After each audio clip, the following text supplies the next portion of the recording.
This conference will now be recorded.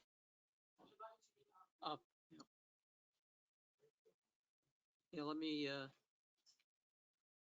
the start of the meeting here. Supervisors or members of the committees, please keep your red button up on the mic in the up position. And the button is to press, the mic is muted. And if you have if you want to speak, please complete a request for address form. Turn it into Laura. I'll be calling the roll for the record. Please turn off all cellular devices. And we are starting to get more formal and more like the board meeting. So one of the things we're going to start with is a Pledge of Allegiance, which we have not done in the past, but the board does it each time. And we have now been instructed that we're going to do it, I guess. So ask you. I pledge allegiance to the flag of the United States of America and to the republic for which stands one nation under God, indivisible, with liberty and justice for all. Thank you.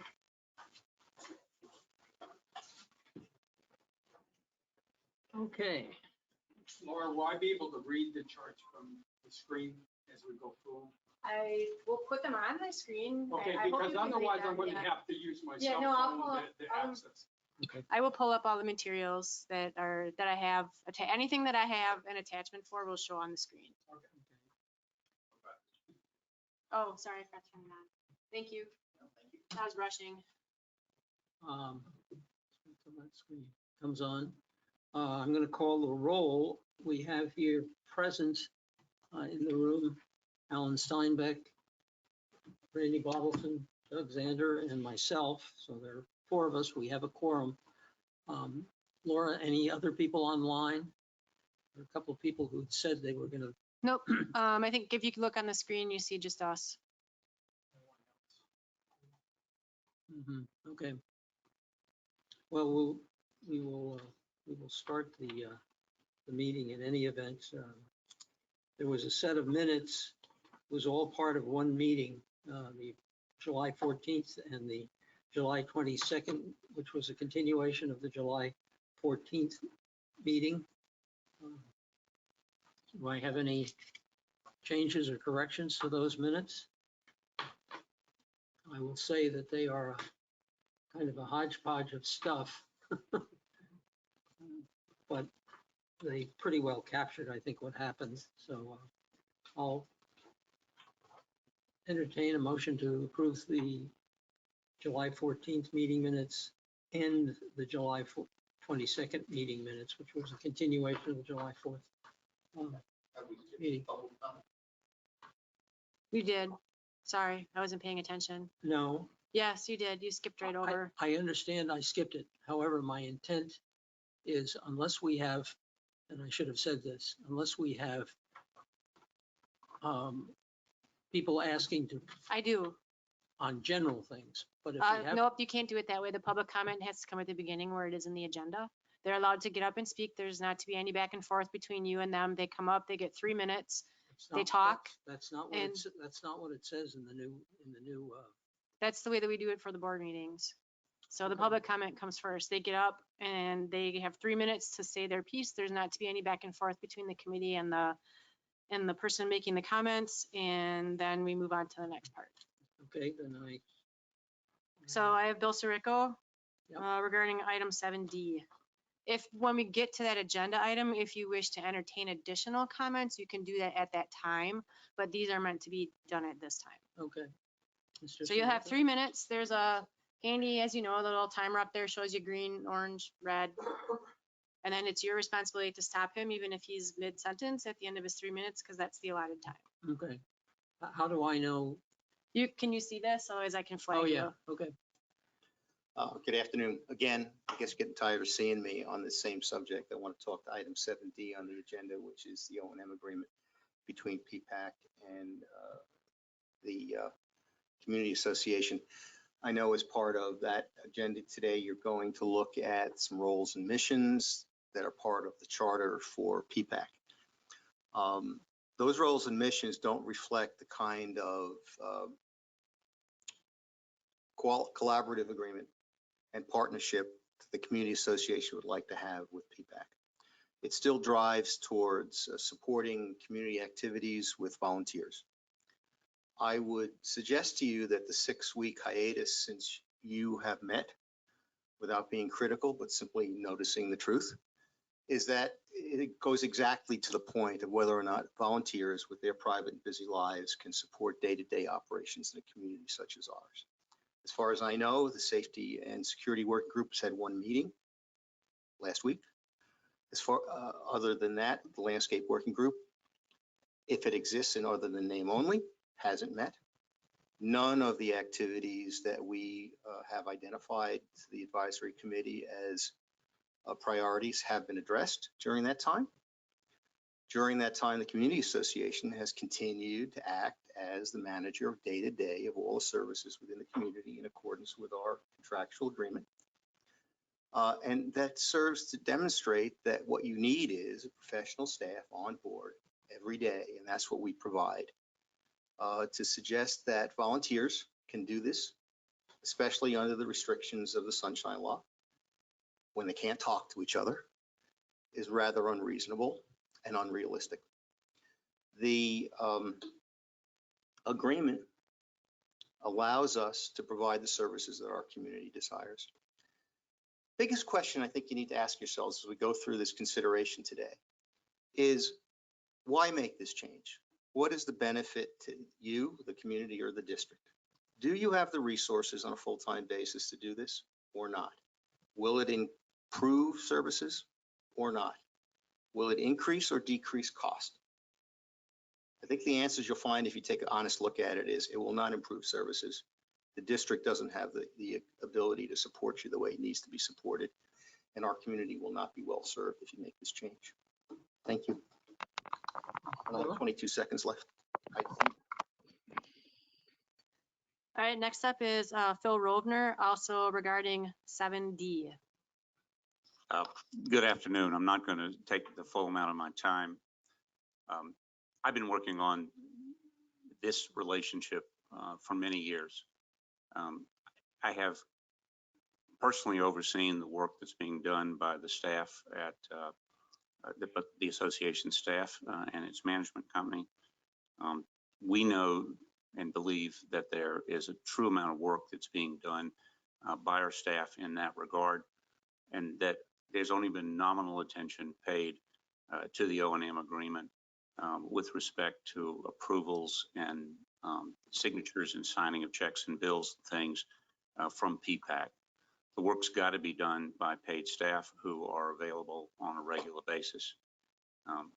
To reiterate what Mr. Sirico's comment is, we just don't believe that volunteer work groups can accomplish this and remain within the Sunshine Law, or to consistently provide the level of service that our collective community desires. Thank you. Yeah. Thank you, Mr. Rovner. Now let me go on, I guess, since I don't seem to know. I see John Grega is online, so I would entertain a motion to, under unusual circumstances, to allow John to participate in the meeting. Motion. Alan makes the motion. Doug seconds it. Any discussion? All in favor? Aye. Report or not. John, you are now an official member of the meeting. All right, thank you very much. Sorry, it took me a few minutes to get online. I had computer issues.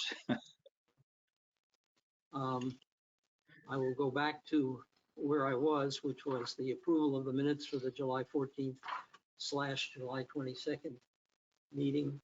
Do I have a motion to accept those minutes?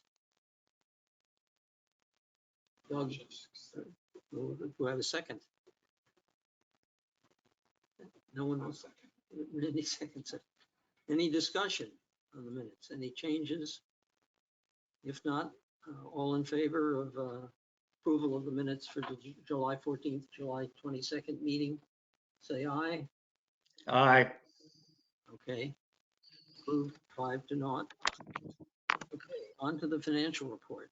Alan, I'm going to let you kind of lead us through this if there's any leading to be done. Well, since we didn't have, do we have that report up there? These minutes, I have to get to the right spot, sorry. This. Nope. That's June.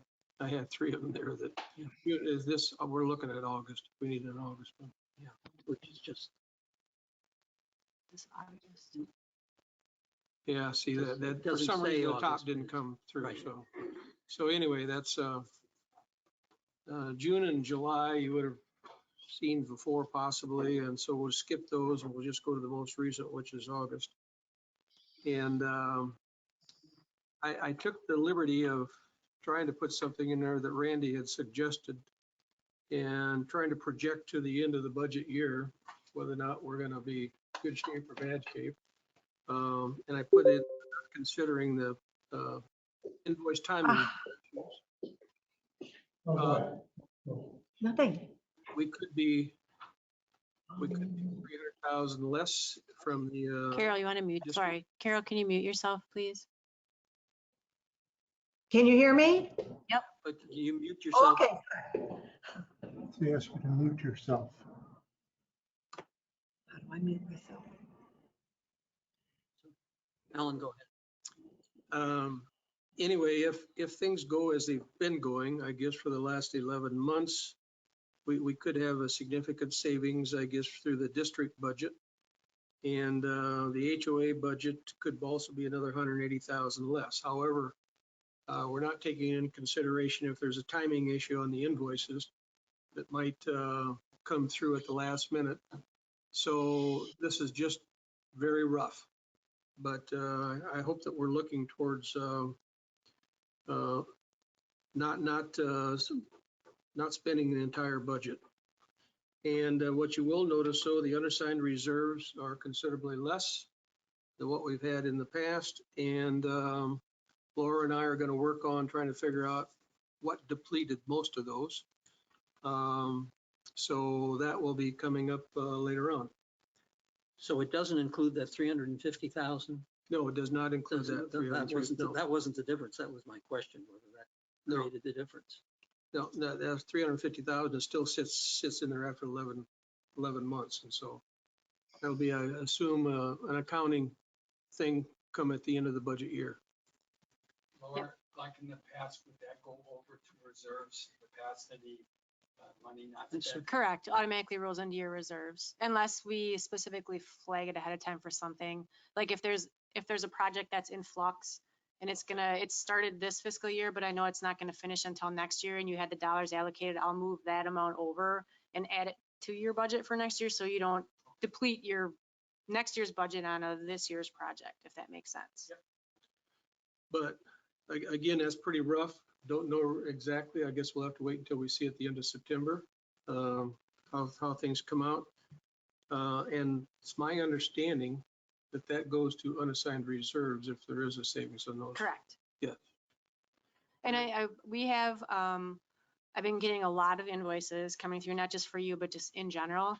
So there's the September financials take a little longer to come out. And then there's like an unofficial set and then a final set that'll come out. So you'll get the unofficial financials for the second board meeting in October, for the second Gateway board meeting in October. And then Sonia and I work really hard to have everything in for invoicing by the first week of November. And then there'll be a final set of financials that go out. So those numbers will change as the rest of the invoices trickle in. Yeah, so we hope for the best. I do have one other issue that deals with finances, if that's Sure, okay to bring up at this point. This is the time. I'm wondering about whether or not the procedure for my approval of invoices is a correct procedure, and I'm just simply throwing it out there. Because what happens now from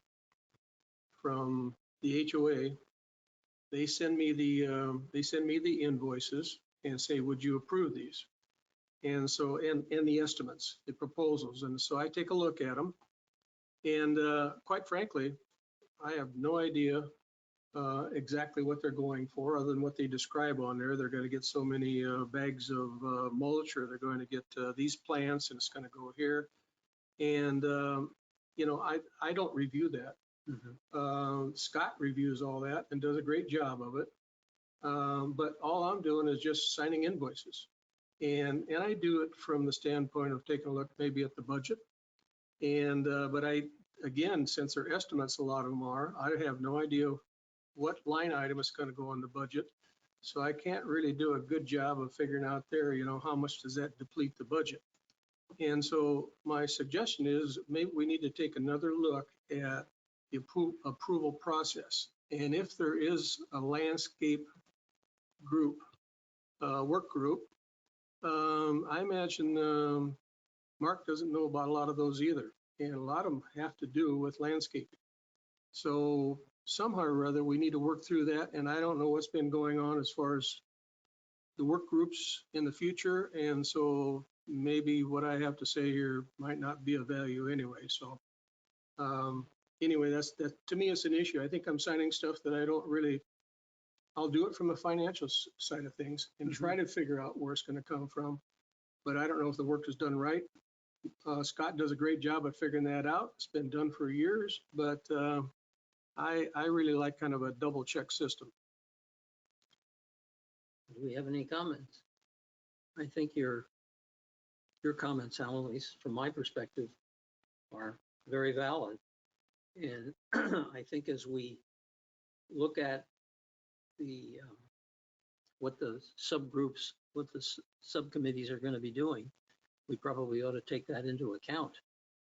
I was just going to say for Ponds Group, we have when the invoice comes in, we go out and actually are working to see if it's been completed, and then notify AP, the payable, accounts payable.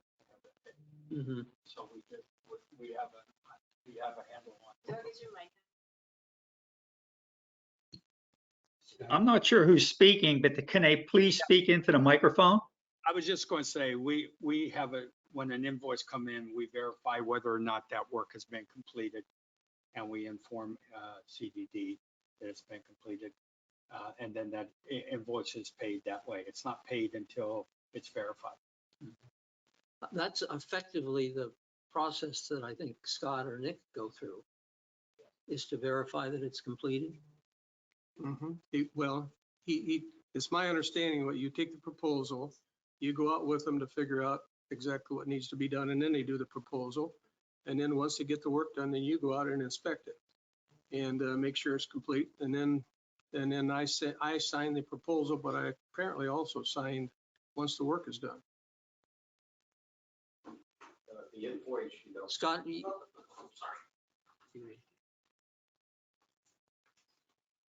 Scott Sharnoff, property manager. The invoice is processed through the PPCA. So the proposal and the invoice, it's sent into our processing center. It goes through a quality control check. It comes back to me. I code it, and then it goes to the assigned board member who processes, make the final determination to pay the invoice. And basically there's notes in the invoice that accompany that. So you're not going to process the payment. We process that through our AP department. but you say the assigned board member. Yes, Frank Robers. Oh, okay. Yeah, it's just like it's always been, that it's always been the signers to the checking account is who it goes to for approval. They approve the payment of the invoice. Would you be able to write that out for us, just so that we have it on the document? I mean, I know that that's how it works, and these guys know that that's how it works, but as we're trying to put all this stuff together. Sure, I can do that. But is it also true that Frank, he just signs, he doesn't? That's correct. If he has a question, then he sends me a note. But I put in the notes what it's for, and he says what it's for, where it falls in line with the budget, and what the expense is going to be coded to. So, and I can provide that to you too, Alan. Well, would you agree or disagree that I'm really signing something that I don't know exactly what's happening out there or what budget? it's Well, gonna go to? and that's been the case in most of these, is Yeah. that, the management is given the responsibility to actually interact with the vendor to assure that the proposal is correct and accurate and is being charged to the right entity. And then we handle it from there. So you're right. You would have to say, Scott, I'm not really understanding what this is for. But again, it's been the process that we have, because I can only approve items that are under $500. Yeah. So- And I would make a comment that I think you do a great job. I'm not arguing about that. I'm just concerned about me signing stuff that I don't really exactly understand what it's for. I don't understand what account is going to be charged to it at that particular time. And so it's just really kind of, I'm signing stuff that doesn't, I'm not sure that the procedure is correct. It may have been, it's been going on for a long time, but I'm suggesting that maybe we could take another look at the procedure. I think that we ought to be I doing mean, we that. can talk about that. But, That's not a problem for well, me. I think that will become part of our larger question of. Well, what do we do? how about this? Can we just, I think instead of having a big, long, drawn out conversation about it, I Table had it. made a request to just Yep. have him write out the Yeah, process. yes, And yeah, then Laura, it may be yes, beneficial for thank- you to sit down one time when they do the review to put the packet together, and then you would understand. Thank you very much, but I think, this may be part of the bigger picture of how we are going to treat the whole O&M agreement and what Castle and PPCA is doing as far as items that turn up as PPAC items. I think, there's more than just this financial part. That's why I was asking for the whole process, where Yes. Scott says that somebody goes and verifies the That's work and right. everything, that's all That's part right. of it. Yep. Not a Good. problem. Thank you. Thank you. Thanks, Scott. Okay, so we agreed that, Alan, you would perhaps review this with Sure. Yeah, with absolutely. Laura and Yep. Scott. Yep. Thank Okay. you. Any further comments on that?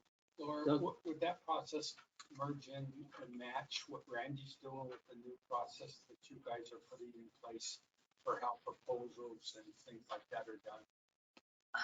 Because there's different requirements now with that Right. process. Well, because the bids and things are done through the district, and they're for items that are being handled by the current subcommittees and PPAC, it's slightly different because those invoices are not being paid by Castle and would not go through an approval process with Alan. They're handled at the district level. So it's different. And real quickly, I do have one other thing there. I Yeah. noticed on the proposals that every one of them now is charging us surcharge for gasoline. Is that happening with all vendors? We quite a bit, Do you? yes. Yeah, I mean, they figure out how much the invoice is gonna be. Let's say it's 6,000, and then they take that times 0.03, and that's what the surcharge is. And, but somehow or other, we gotta keep track of that, because is that gonna go on forever, or as gas goes down? I don't know. I mean, if that's a normal procedure, then it's fine, but in the 9 proposals that I had earlier, I mean, that was $700 in the $23,000 bills. That's common with in-landscape work done outside the contract. So it's not charged on your contractual agreement, but it is charged on the others. Well, I guess if that's nothing we can escape, then that's what we'll have to do. Yes. It's pretty much industry standard. I mean, when we do the Yep. contracts, I mean, that would be part of, they should build that in. That should be part of their cost. You shouldn't expect to see an extra bill for contractual services. And that's something that we look at when we choose vendors. Okay, thank you. Thanks. Okay. Moving on. Any more comments, any more questions of Alan? Can I ask a question? please go to the microphone, Mr. Roder. Philip Rovner, question of a comment that Laura made that certain invoices that are paid by the district are not going through any other approval process other than the district. Didn't say that. You put words in my mouth. I said that the work is approved by the subcommittees that the invoices are for. We reach out to them to make sure the work has been done to their satisfaction before we pay anything. Okay, so in the last several months, the subcommittees, have you been approving bills relative to the Ameriscape contract that have been reviewed by the subcommittee chairman? The Ameriscape contract invoices come to the district. They are a standard flat monthly fee that we pay. Anything outside of the contract that is done gets approved through Castle and is done through Castle. We don't have anything to do with that. I understand, but with due respect, the standard contract every month, somebody's got to approve that work was done. And just the fact that the amount is the same doesn't mean that the work's been done to the satisfaction of whom? Who's responsible to verify that the work on a contract, you got a contract's $50,000-$60,000 a month.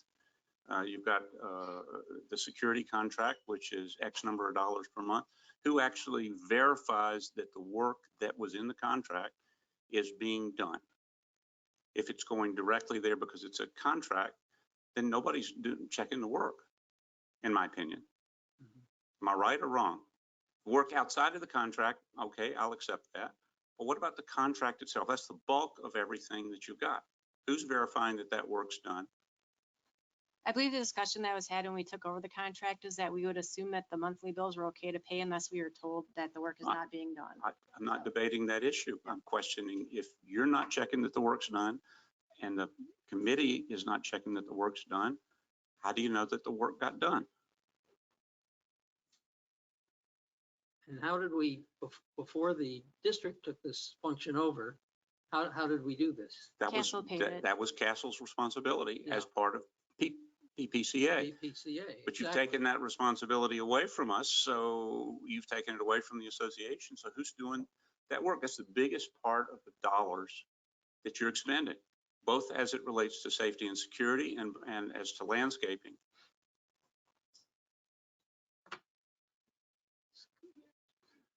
We have Mr. Sirico wants to make a comment. Sorry. Bill Sirico from PPCA. Just a quick observation. The O&M agreement was crafted, I thought, pretty well, whoever put that together. There is a provision in the O&M agreement which has been violated, which says that the Pelican Preserve Community Association is responsible for the solicitation of vendors, for the granting of contracts, for the control of all of the invoicing. You have chosen to move some of this to the district. You've moved the contracts, you've moved the vendor selection, you've moved the competition, you've moved the handling of the invoices and the payment out of the district's funds. That's in violation of the agreement. That's minor. The important thing is that you decoupled the observation and control. Can I need to chime in here. We're jumping ahead. This is item 7D, which the attorney has requested to be part of and is not currently online. I request respectfully that we hold this conversation until we get to that item. Well, we were talking about because you're talking about the O&M agreement and you're talking about who's handling what, and I respectfully request. And I said, put that aside. I don't care about that. But again, this is still, it's involving responsibilities between PPCA and PPAC and the district. I will, Yeah. the chair tells me to do, I'll do. I think we will leave that discussion until we get into Okay. the entire issue of the O&M agreement Thank you. and how we're going to handle it. Thank you. That obviously permeates a lot of what we do. You say the attorney is going to be in on that discussion? Yeah, he requested, I have to let him know when we get to there. He's very busy, so I would rather have those conversations while he's part of the meeting. Okay. Anything further of Mr. Steinbeck? Any questions? Okay, we'll move on to the 2023 schedule. Anybody have any problems with the dates that are given there? They're pretty standard. Excuse me. Mr. Chairman, this is Carol Pancaw. I am here now. Yeah, I'm sorry, Carol, I forgot about that. Let's move back. Under special circumstances, can I have a motion to allow Carol to participate in the meeting? I make a motion. And Alan makes the motion, seconded by Doug. All in favor? Aye. John, you're in Thank you. favor? Okay, Carol, you're not part of the meeting. Thank you. Okay, 2023 schedule, let's get back to that. Are there any objections to the 2023 schedule? Anybody have any particular problems with it? If not, I don't know that we need a formal approval. I think we can go forward with the schedule. Consensus of the committee. Okay.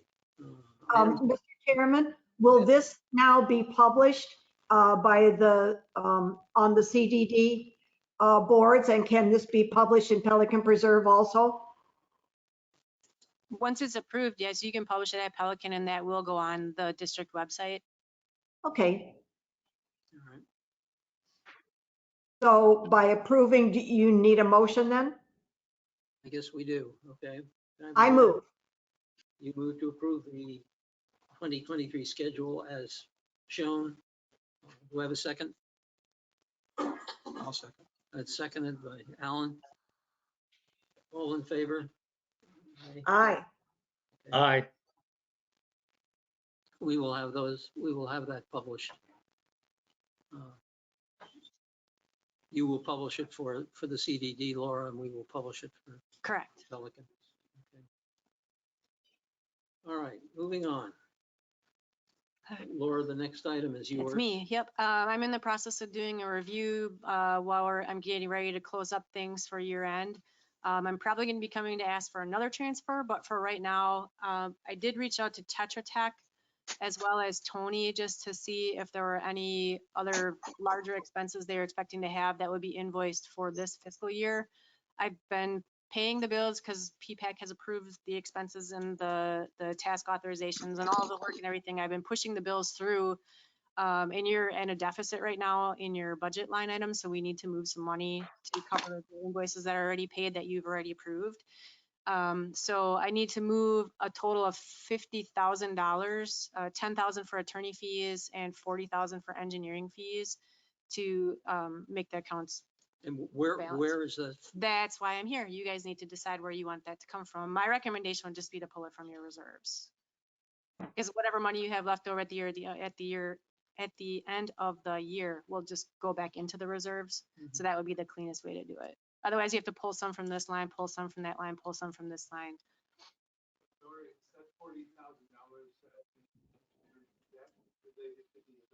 It was that a villa and a whole bunch of other things. I actually left in such a hurry. I had an entire folder with every invoice on it that made up that dollar amount laying on my desk at the other office. So they were not. I didn't include that. No, these are things that you specifically asked them to do for you that were above and beyond the general engineering tasks. So the general engineering is part of your budget. The general engineering is the It's like the day-to-day stuff that they do for us. I know, but it's part of the CDD part of the budget, right? Yeah, it's a separate line item. This is, yes. You have a line item in your budget that is just for things requested by Pelican for them to do. And that's what this is for. This would not be the shared expense. This is Pelican specific expenses. Things that you approved. I said, instead of coming back and going, I need 2,000 and then I need 300. I just wait till the end of the year and balance it out. Who approves them? PPAC approved the original award of those task authorizations to have the work done, and then the bills just come in for the stuff after. And I monitor to make sure that they don't exceed the amount that was approved by PPAC.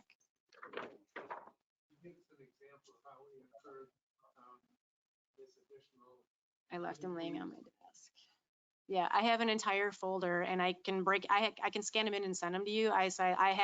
It's like this thick. I have A lot of the attorney fees, if I'm going off memory, because I did it like a week and a half ago, is Tony's time, a lot of it relating to the boundaries, and some of the Tetra Tech is that as well, were them to the landscape stuff. Yeah, that's where a lot of that extra came from. And that was things that was requested by Pelican to have done, not by the district, and that PPAC agreed to pay the cost of. So these are not, it's not things that I just randomly assigned to Pelican because they happened in Pelican. These are all expenses that went in front of this group of people that were approved by you to spend. And I believe when we talked about some of these, especially the task authorizations for the engineering fees, I did let you know at that time that there was not enough money in your budget, and I would be coming back to you to ask for a transfer, but I just tried to wait until they were done so that I would only make the request once. Further questions? Are you saying that we should just go ahead and take it from unassigned reserve now to move it over? And then at the end of the year, all the rest of the money from whatever you don't spend in the rest of your stuff will go back into the unassigned reserves. That's the cleanest way to do it. If you want to go through your individual line items on your budget and see where you have things left over to try to come up with the 50,000, you are more than welcome to do that. This is one journal entry that I'll just say move from reserves to this, and it's done. And I said, like, at the end of the year, anything left that you didn't spend in your budget is going to go back in the reserves anyway, in other accounts. That's the way we normally handle those, just because it's cleanest and it's easiest to track. Does seem appropriate. Yeah. Other questions? If not, I will entertain a motion that total of $50,000. Correct. Be moved into the engineering and legal accounts, the unassigned reserve. Okay. Do I have a motion? Doug makes a motion. Alan seconds it. Further discussion? Is there further discussion? I do. I have something. Yes. So Would you please introduce yourself? I will. My name is Chelsea O'Reilly, District Manager here for Gateway Services. This situation prompted a review of the processes and procedures. We're evaluating these, and that way we can catch them on the front end instead of the back end. And so one of the things that we've discussed is like the first of the fiscal year, you have different initiatives that you're working on that are one-offs or things that come up. Putting a general task authorization together with either Tetra Tech and or the attorney. That way, if you do have a one-off initiative that comes up, you know you have an already approved task authorization and that funding is allocated for these types of things. That way we're not caught on the back end like we are now trying to move money to it to account for services already rendered. So just as a point of reference, new fiscal year starting in a couple months or weeks. Not even 10 days. I might remind the committee that these are expenses that have always been part of the CDD budget, if you will, that have been allocated to the PPCA or PPAC, excuse me. So we have a motion on the floor. Any further discussion? If not, all in favor? Aye. Aye. 6 to naught unanimously. Okay. Capital reserve study. We need to undertake a capital reserve study. This is something that the CDD can assist us with. They are in the process of undertaking one for Gateway. And we need to do this. And we need to select somebody from the PPAC who will take the lead on this for PPAC. At the same time, we also need to, I should tell you that I have recruited Ron DePonte, who participated in the last reserve study in 2018. And he has volunteered that he would assist us on this one, either as in a consulting role or perhaps a little deeper than that, depending upon what's needed. So I would ask for your comments, suggestions. Cheryl, what time frame are you looking at this happening? Well, it's not going to happen quickly because the problem is finding vendors who will do this kind of work has been delayed. I know you've tried the last few, it's been a while since we met together as a group to have. Can't hear the speaker. You've tried to find someone to take that on, and we've not found anyone yet. Right. Carol will be moving off here soon. We're going to be bringing a new member on. It might be a good individual to assign that to, is what I'm saying. That's just my thought. My suggestion is that we assign it to Alan.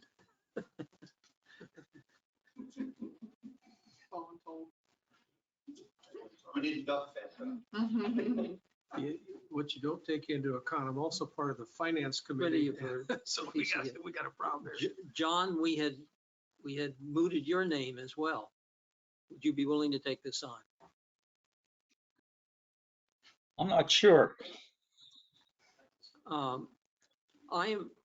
Doug, I think your suggestion is a good one. However, I'm concerned about having someone who has no background in this thing. John has a lot of background. He knows where he is involved with the assets and what's going on, and would be a good selection to do this. So you're willing to do it, John? I'd be willing to do it, but I'm not a finance guy. I mean, as an engineer, I leave the finance to everybody else. So that's the concern I would have. I mean, at this time, I'm going to say yes. I'll talk to Ron and see what's involved and work with Ron at this time. Okay, well, that's what we're looking for, is somebody to work with Ron and to work with the CDD, work with the CDD staff in order to do this. One of the first things we're going to need is to put together an asset list. But that's not financial, that's physical assets. So, John, we'd ask you to take this on if everybody is in agreement with that. Phil. I'll take it on until the next meeting and then tell you for sure. So Phil, what we can do is we can provide, based on our insurance, an asset inventory list as a good starting point. And then Mr. Grega can take that on and add or subtract any additional assets that we know to be GSCDD. And then we can use that as a starting point, reaching out to vendors, asking for quotes to do a capital reserve study. I see Mr. Rovner has a comment to make. You might give some consideration to using the old reserve study that you never approved and using that, because it had a list of assets and measurements. Yes. And the insurance documents that you have may or may not have ever been coordinated to that list and may or may not contain the quantities that you need in order to do a reserve study. So I'd start with a document that you ought to have in your file. We have it in our file. We have already pulled it up. As a matter of fact, I think I sent it to the committee. And I think that would be a good starting point. It is not, we know that it is not complete because I think this time we want to include landscaping as part of the capital reserve study, which we did not in the prior one. So, John, you can take that under advisement to look at the old study, which Ron can provide you a copy of, or I can. I may have a copy also, but okay. I will work with Ron. Good. Any further discussions on this item? Okay, Mr. Grega is going to kindly take this on. Okay, we're back to the question of the O&M agreement and the formation of the PPAC, which was never officially done. I would start off with comments by the CDD staff as to what you foresee happening here. So to give an example, to understand how we are to where we are today, I myself had to go back and look at minutes and approvals and how we got to where we are. So my understanding was back in May, PPAC had had a discussion about potentially taking landscaping in-house. At the time, that had gone to the Board of Supervisors for their discussion. They tabled it and said PPAC work with the Community Association on reviewing the O&M and the exhibit B1C, the exhibit.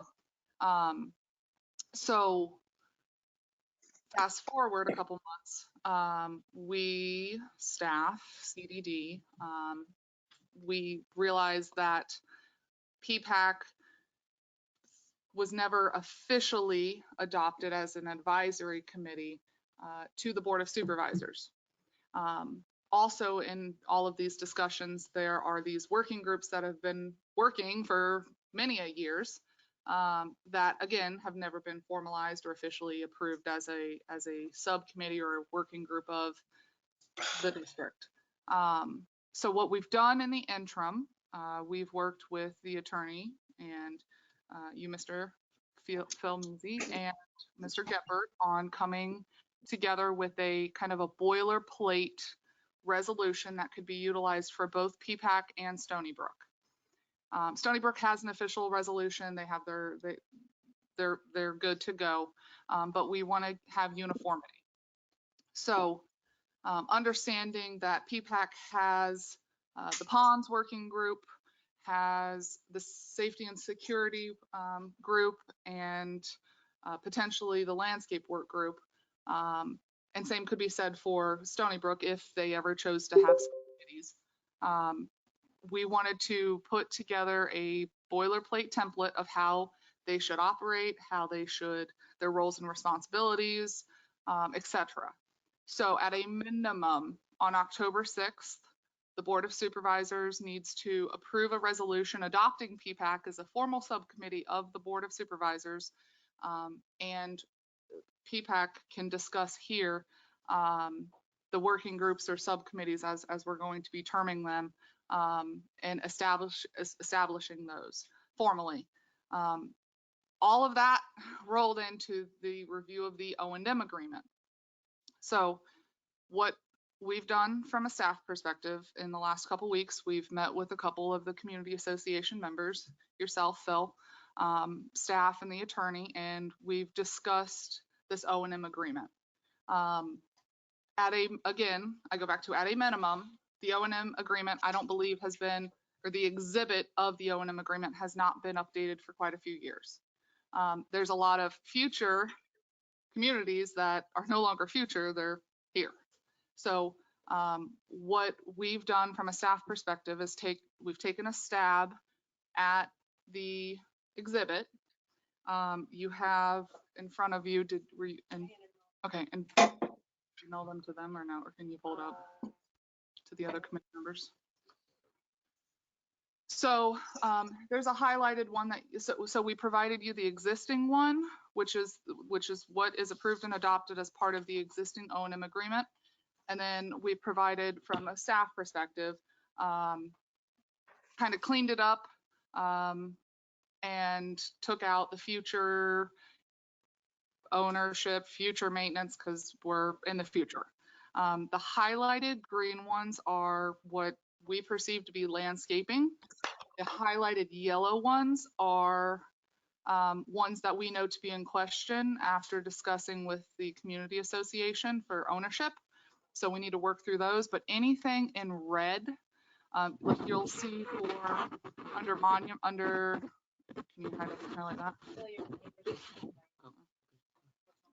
That one. So like this clubhouse, town center monuments at four-way stop, we understand that the golf course was purchased and that there may be a monument based on some recent survey work that may not be within the GSCDD property. So the highlighted red ones are changes that have been made that we again, getting feedback from the community association and staff. And then if you scroll down some, Laura, so you'll see C1, it says future CDD assets. This needs the attorney's review because we need to confirm conveyance of those specific items. So at a minimum, this O&M needs to be updated to make it current. And then whatever the advisory committee and the board chooses to do with subcommittees, we'll take it from there. All right, I have a question. There was a one-page document. This is how many pages? Two. This is, What- Four. This was all revised to a one-page document. Why isn't that being presented? where did that come from? Who's one-page document? I think we. I mean, it's very, very preliminary, and Tony has to review it, and it's been sent to Tony for review. But to work with a four-page document that's already been broken down into a one-page document doesn't make sense. So at this time, I mean, we can wait for Tony's review to look at some assets, et cetera, et cetera. And then the next meeting, at this point, I mean, like I said, we've broken this down into a one-page document already that needs a lot of review. There's a lot of stuff that has to be looked into. Do you have that one-page document, John? That was sent to see, I mean, that was sent in. I sent it in. Okay, well, we are in receipt of that, but we took a stab at it from a staff perspective and wanted to give the advisory committee a chance to look at all of the line items and work through it together. Again, why?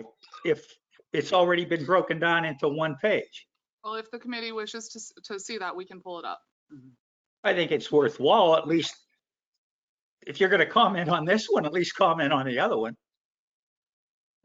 Well, this one though, John, I would submit is, shows, you know, in detail what changes are having to be made. That one-page document did not show the changes. This indicates the changes and why they're being made. So it seems to me we've got two pieces of things we're dealing with here. One is this exhibit B, or the exhibits. The other is how the O&M agreement operates, which is kind of the body of the agreement, if you will. Mr. Chairman, it's Carol Pancaw. Yeah. I'm looking through my papers here and I see a resolution that does not, it has a 2022 date, but nothing afterwards. And it says, resolution of the Board of Supervisors of the Gateway Services Community Development District creating the Pelican Preserve Advisory Committee, providing for severability, providing an effective date. Is this the document that we're supposed to be looking at now and approving? No, I don't. It's a 4-page document and it was sent out with a memorandum from Tony behind it. Mhm.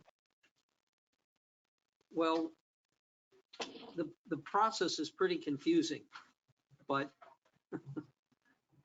there are a couple of documents that I think we're discussing.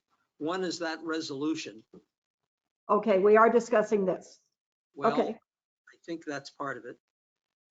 The other part of it is, and that's a 4-page document. It is. I have a copy of, or I have a copy of the draft. Unfortunately, we've gone through so many different iterations of some of these things, it's a little confusing. The other thing we're discussing is the O&M agreement, the operation and maintenance agreement. And there are two pieces there. One is the exhibits that Chelsea has talked about. And the other is how the O&M agreement operates. And I would submit to you that we need to make some decisions about all of these things. Well, Mr. Chairman, couldn't we take them one at a time? I mean, I think it's important to do the resolution to create PPAC first. Agreed. Get that established first, and then let's go to the O&M agreement and anything that would come with that. And I'm assuming that this resolution was the one that, since it came out with Tony's notes, that he has approved and that the staff has looked over. And I mean, given all the review, I think this is what we should be talking about first. But isn't the resolution of this from a PPAC, it's not PPAC's resolution, Make sure your it's mic's on. CDD's. I thought I got it all. Is it, make sure you talk into it. Isn't this a CDD resolution as opposed to a PPAC resolution? The formation of PPAC? Yes, it is a resolution from, that the Gateway Board of Directors is going to discuss and adopt, but a caveat of the resolution is because PPAC already exists, even though it doesn't actually exist, my air quotes for those of you who can't see, they wanted to have input from Pelican because things are working well the way that you guys are right now. So we wanted to make sure that we're not rocking the boat as from a PPAC perspective. That's why we wanted PPAC to look at this to make sure that you're in agreement that this is the way PPAC is currently operating and that with this resolution going in place, that's the way you're going to continue to operate. Let me give you an example. So Stony Brook, they, as part of their meeting a couple weeks ago, they got their version in front of them. And so perfect examples. One of the comments that they had was they're a much smaller community compared to you all. And the term limits was, they had some heartburn with it. And so, because they can't get enough volunteers as it is. So we made notes and reported those comments back to Tony and to see if we could come up with alternative language that could be plugged in there. But for the most part, yours and Stony Brook's will look dang near close to the same thing. And we would use this. It's a combination of our attorney and staff and Phil and Bob Geppert. But this resolution is more of a big picture how an advisory committee should operate. Any future advisory committees that we would have, should the board decide to have someone in addition to the SBAC and Pelican, would follow the same format. Correct. So we're making a template for all advisory committees. Using PPAC as a good, because you guys are working so well. Chelsea, I do have one question. So if in fact the resolution passes and it says that we are now a formal committee, are you saying then that this committee can decide what we want to do and how we want to structure the work groups? That is generally laid out in here. If you can scroll, Tony. Well, it refers to Exhibit B, which shows what the work groups, what the Yep, hold on, we're getting that up. rules and responsibilities of the work groups are. Yes, so the resolution will reference as Exhibit B. All right, so Now is your time for input. So if this group decides that we want them in one fashion, does the district then have to approve? You are the board, this community, you're an advisory committee to the Board of Supervisors. Okay. So they have final approval over everything. We would recommend. Yes. Yeah, but this is the time where you would provide input. And let's say the safety work group or the safety subcommittee is not something that you'd like to implement right away and formalize, then you could, in the general resolution, we put these three subcommittees may be created. Okay, and it's been a while since I've read through this, but is there something in here, I guess Phil, you could answer this, that requires input and collaboration with the PPC? There really isn't much said about that. And that is a missing piece, as far as I'm concerned, is a missing piece of this particular document. And that's something that I really feel is necessary. I agree. I think that needs to be stated in in this document or in an attachment, maybe, if that's what's needed. But I feel that we want to retain the working relationship we have now, which includes working with what the O&M agreement says. We want to retain that method of operation. And I think it needs that needs to be referred to in this document. For some reason, I thought it was in one of the sections, but it was not in all of the sections. But again, it's been a while since I've read this, so I can't. But there's multiple versions of this too. Yes. I mean, this is the version that I see here that was done with the group you talked about, with the staff, with Tony and with Phil and with Bob Gephardt. This is the version from that work group, correct? Correct. That's And this what I is thought. this, And there's another version that was not with that same group. correct. And this is the version that we did take to the Board of Supervisors just as an input, as an FYI, as to what we've been working on. And we told them that this will be coming back at a future meeting because we need at a minimum to establish PPAC as a committee, as an advisory committee. Now, if you wish to create subcommittees, that's at the recommendation of this advisory committee to the Board of Supervisors. But knowing that we have in operation, at a minimum, a ponds work group, we know we need to adopt that and approve that. But that doesn't have to come back when this comes back. I mean, that can be done later, right? With the board approval, Yes. with the Board of Supervisors approval. Well, you know, Hang on, Tony can't hear, so, which maybe he can now. Tony, are you able to hear now? Now I can. Thank you. Yes. Sorry.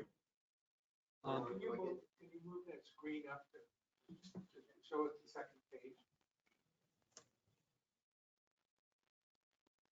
I think it's one thing that's important to call out is that this document is not this isn't the O&M document. This Correct. is No, this this is the is not the document O&M. establishing PPAC. This is established. So that's that's a separate document. Yeah. We have a, I'd like to see the safety and security if that's possible. Oh, this is I can't hear the speaker. that would be Exhibit B. And I think that's where the question comes. As to because this says that The other one's not final yet. establish subcommittees. And it specifically mentions ponds and conservation, landscaping, safety and security. And the scope and responsibilities of each subcommittee are attached as Exhibit B. This is B. And B has been looked at. And whether it has everything that we want, I don't know. We have an audience member who'd like to make a comment. Chelsea, this is Come to- Yeah, I got the routine. Thank you. Thank you. Bill Sirico, Pelican Community Association. This is where I was trying to make the point that Laura asked me to delay until Tony was on the line. If you look at could you go to the landscape working group? Just bring it down a little bit, please. So it says here, assisting the district staff in the preparation of specifications for bidding landscape-related contracts, maintaining landscape fixed contract activities, recommending to the PPAC special projects, monitor all non-fixed price contracts, and proposing to PPAC work enhanced. I would suggest to you that the O&M agreement puts all of those responsibilities specifically in the hands of the community association. Ignored some of those provisions in the past, and it's happened. So, okay, we've moved contracts over to the district. We've moved invoicing over to the district. We've moved bidding over to the district. We've moved source selection over to the district. All of that violates the specific provision of the O&M. I have no problem at all with whatever this group wants to do with a landscape working group. God bless you. As long as it's cooperative, collaborative, and we keep the two legal documents in sync. Because I think, Tony, we've got some work here. They're not in sync. If the Board of Supervisors adopts this proposal as it's written with PPAC's endorsement, there inevitably are going to be conflicts. We need to do some things together at the same time to make it all work. this part, I believe, of this resolution is premature. And that's all I'd suggest to you. Thank you. I was just going to say something. If I could have one comment? All the assets that we're talking about, correct, are CDD assets. Correct. That's correct. Yes, Only, only CDD. Oh, That's why I thought. and that is why at minimum, it is imperative that we review the exhibit as part of the O&M, not this exhibit, it's part of the O&M. Right. We're working on reviewing. We met with Castle Group Management today on making sure that is updated to current, what is happening. And that's why you need consistency, because it's at a higher level. It's at a CDD asset level. Yes. So regardless of what comes of the subcommittees, of course, we need to review the O&M agreement and make them cohesive. So Mr. Chairman, if I can make a comment? There's somebody, we have an audience member who wants to make a comment. Mr. Gebbert, go ahead. Yeah, my only comment is clarification. Every single contract for security and landscaping has come through the district. Never have they come through Castle. Since day one. We let out all the originals as the P-PAC. That's all. When you say contracts, you mean large contracts? Every security and landscaping contract that has been issued since P-PAC has been formed was formulated by P-PAC in conjunction with the staff. The bids were competitively bid by CDD, and then P-PAC awarded those contracts or made a recommendation to the board. Castle has never done that independently. They've worked, with us, but it's always been a PPAC function. Thank you. If I could make a comment. Yeah, well, you have a comment on this, Scott?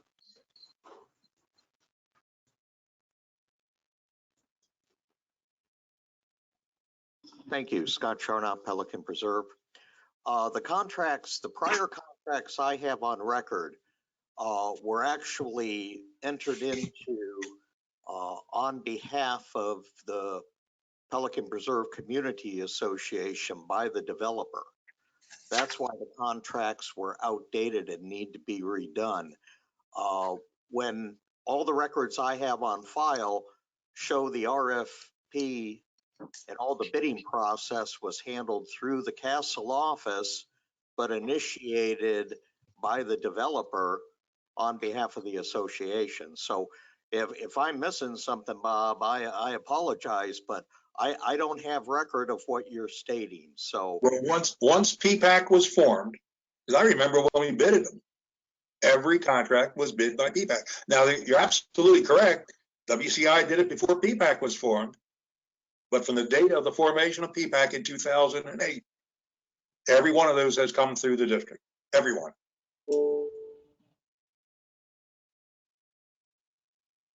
Phil. Phil, you remember that, don't you? Phil Maisy? Hmm? Don't you remember doing that, Phil, when we first picked Securitas? And I remember some of them, yes. I can't verify your statement that it's always gone through. But that may be not significant at this point. Go ahead. I don't think it's significant, just for clarification. So to help with this, again, from a staff perspective, we'd like the P-PAC's input on or review of the resolution establishing P-PAC. Exhibit B is up for your review as well. So if the board as a whole has comments or tweaks that they would like to have made and recommended to the Board of Supervisors, now is the time to do that. Because like I said, on October 6th, it is the intent to take that resolution to the board. So if to the Board of Supervisors. So if this advisory committee wishes to add or remove items, please have that discussion now, because this has been ongoing since May and we're trying to wrap it up. We want you all to be official. It'll help. Yeah. Alan, go ahead. My comments are probably to the committee more than anything, if we are a committee, more than anything else. But I understand that is CDD assets, which is roads, security, ponds. But that goes right through the middle of Pelican Preserve, and we're all members of Pelican Preserve, and we want that to look great for our home values and everything else. I mean, it's extremely important for us to make sure and insist that the PPCA representative is involved in, because they have responsibility for some of that area as well. I don't care who owns it. They want to make sure that it's looking great, and I do too. And anyway, that's my position on it. And I guess if we have to have another special meeting, Phil, we can do that, because I don't think we can sit here today and say, well, this ought to be it. I agree. Not get done. Yeah, exactly. Well, then at a minimum, it would behoove you to review the resolution. And at a minimum, the safety and the ponds, we know the ponds is an active group. At a minimum, as part of your exhibit. Again, this is going in front of the board on October 6th. So, and our agenda deadline is a week in advance, which is next, the 20th. I have no problem with the wording from the ponds group stamp. If it was submitted, I think, the day everything has been talked about with regard to the landscape and the security group. The word ponds group has never been mentioned, and I think there's a reason. I'm fine with the ponds group wording that is in the document that you just put on the screen. Does it incorporate anybody from the PPCA? No, never has. So to help clarify that, that's why we put at the top, is it is the intent to engage the Pelican Preserve community, because it is a community as a whole. Nothing against GSCDD or the association or each individual HOA. We want the whole community. This is a public meeting. Anybody from the Pelican Preserve, anybody from Gateway could come to this meeting and be engaged. And that's the intent. And we have, the last few meetings we've had, Scott was invited to the meeting and came.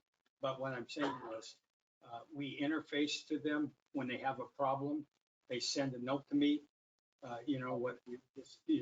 with a problem that exists.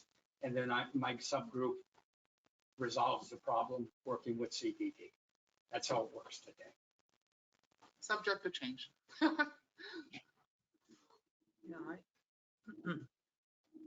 I don't know that that we're ready to make a decision on this today. As Alan suggested, this committee sitting here trying to work through this, it is not a workable solution. And I think that the way things are operating today are pretty good. And do we want to change that significantly? I don't know that we do. On the other hand, we do probably need a resolution setting up the PPAC, but I'm wondering whether we can't have a resolution that somehow postpones, or that we postpone putting together effectively the exhibit. What is the exhibit B? But Bill, what Chelsea said, I think the ponds group is not working pretty good. I think it's working great, I will say. And what I would say is the way it's worded in this document is the way we work today. And I don't know why we would change that. Well, I'm not suggesting that you need to change the ponds work group. But that's what she just asked, though. She just asked, could you at least go forward with the pond, or am I putting words in your mouth? We are trying to work cooperatively to make everything compliant with sunshine, with staff procedures, with district procedures. And that's why we asked the safety and security work group to meet here last week. That way we could record it. Even though they're not an official advisory subcommittee yet, we're trying to get in the right direction, and we're just going to keep kicking the can down the road. So that's why at a minimum, we know if it's safety and security and the ponds, we know that those are working bodies that we need to get compliant.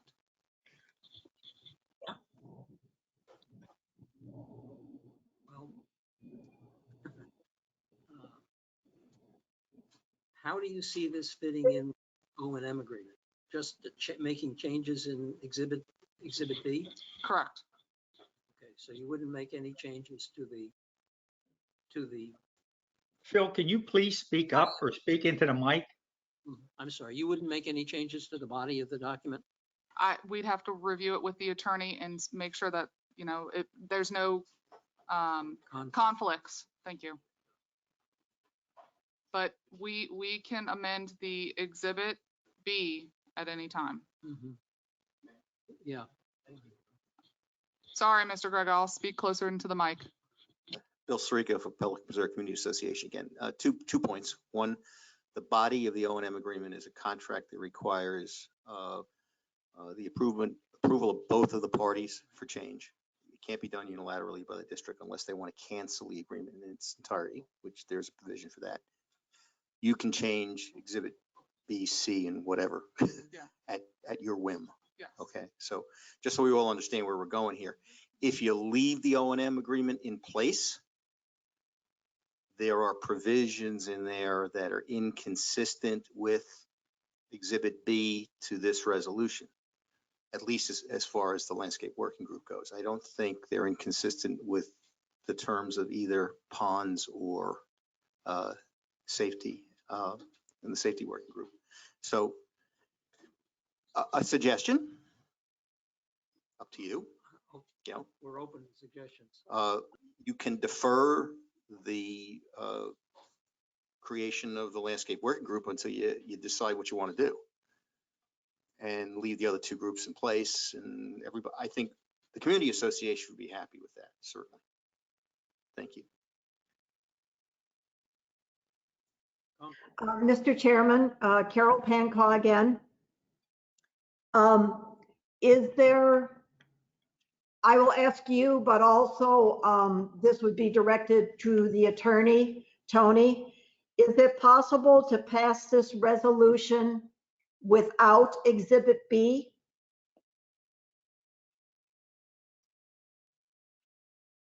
Why? Because I think it's very important that you officially establish PPAC. You can argue about the subcommittees of PPAC later on, but as an official advisory committee to the CDD, you've got to officially establish this.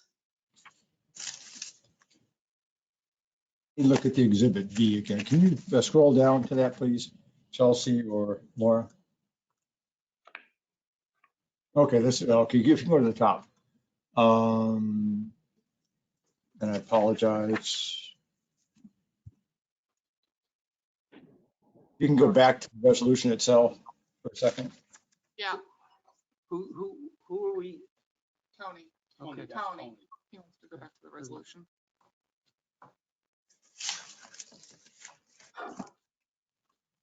Okay, okay, if you can go down to the next page, please. E. Yeah, I think you want to go to E. Okay, bear with me. Oops. So Tony, perhaps, like Phil was saying, is 8E, establish the following subcommittees, and then the scope, duties, responsibilities are attached as Exhibit B. We need to define the scope, duties, and responsibilities. It's just a matter of PPAC on what subcommittees you wish to have. Yeah, I would not recommend adopting this resolution establishing the committee and the subcommittees without outlining their scope, duties, and responsibilities. Otherwise, there's no charge to them as to what they're supposed to do. Well, I think that's important. I mean, it does say what what PPAC should be doing. Is that right? But we're talking about the subcommittees, so the subcommittees would have no charge, no direction, no scope if Exhibit B was not adopted.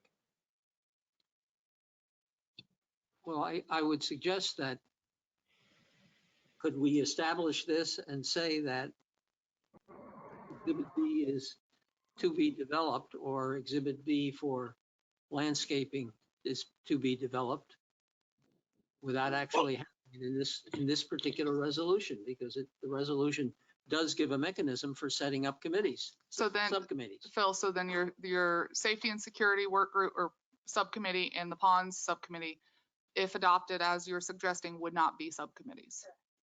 That's the issue, is we know we have active subcommittees as part of Pelican, Yeah. as part of PPAC, that we need to have established their scope, duties, and responsibilities. Yes. Clarify that from the district standpoint, from the Board of Supervisors standpoint. Yes, no, what I'm suggesting is that we could at least establish the ponds and I guess safety and security and leave landscaping to be done.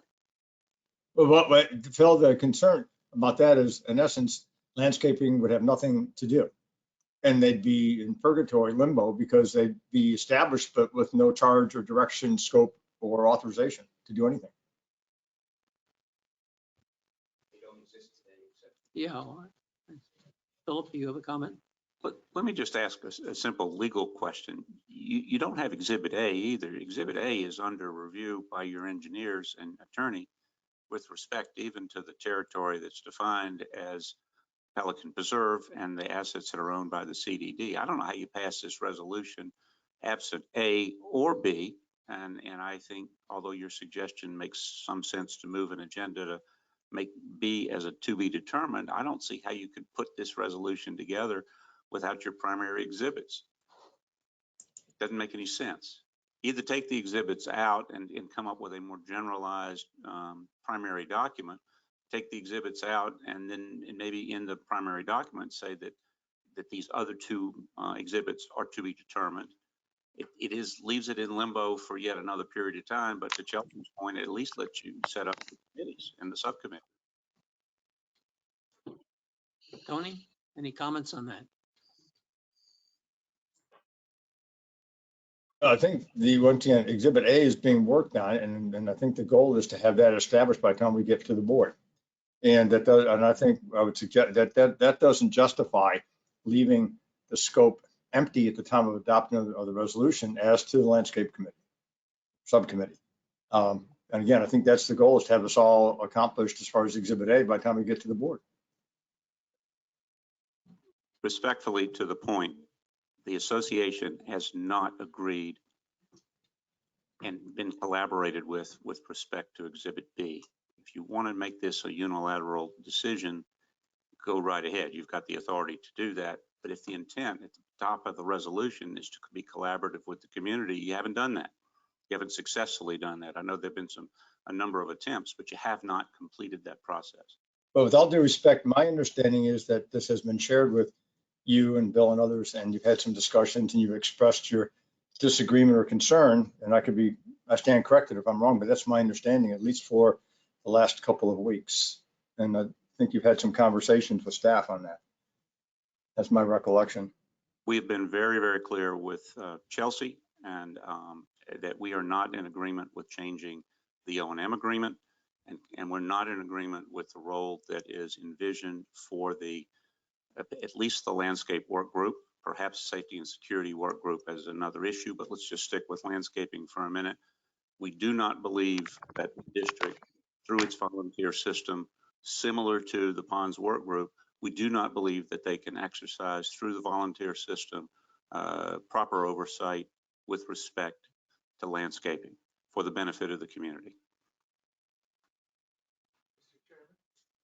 Yeah, that point has been made and the discussions have been held. And collaborative doesn't mean the district has to exceed every request.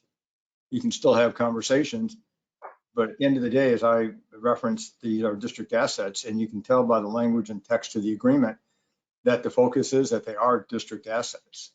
And the district is ultimately responsible for the operation and maintenance of the district assets. Randy, you had a comment? Are we still at the original motion to cancel that contract? It's still, it has been tabled, but we're talking about something different here, and that is, But are we doing this prematurely until we answer the original question? Phil, can I help with Yeah, this? go ahead. So My understanding after reading the minutes was that PPAC at a previous meeting had made the recommendation to take the landscaping items of the budget in-house. The board approved and moved those line items in that funds as such. The board approved as part of the budgeting process, which goes into effect October 1st, the new fiscal budget, with the line items as if they were to be in-house. Now, that's not saying we can't move them, but that was what was approved. So when the presentation to the Board of Supervisors in May to discuss this and to weigh in and approve taking the landscaping in-house, the board tabled it and directed PPAC to work with PPCA on coming back with a plan. That hasn't occurred until today. And so this resolution is the plan? this is what we've come up with, proposed, pending PPAC's review.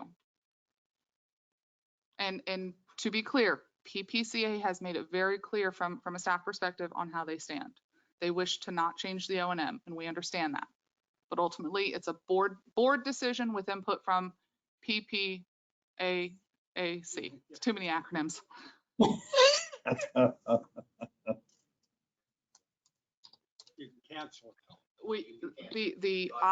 The options are to cancel with due notice as labeled out in the O&M, or the district unilaterally amend Exhibit B to either reduce or add items to the contract. And I don't know that that's in dispute.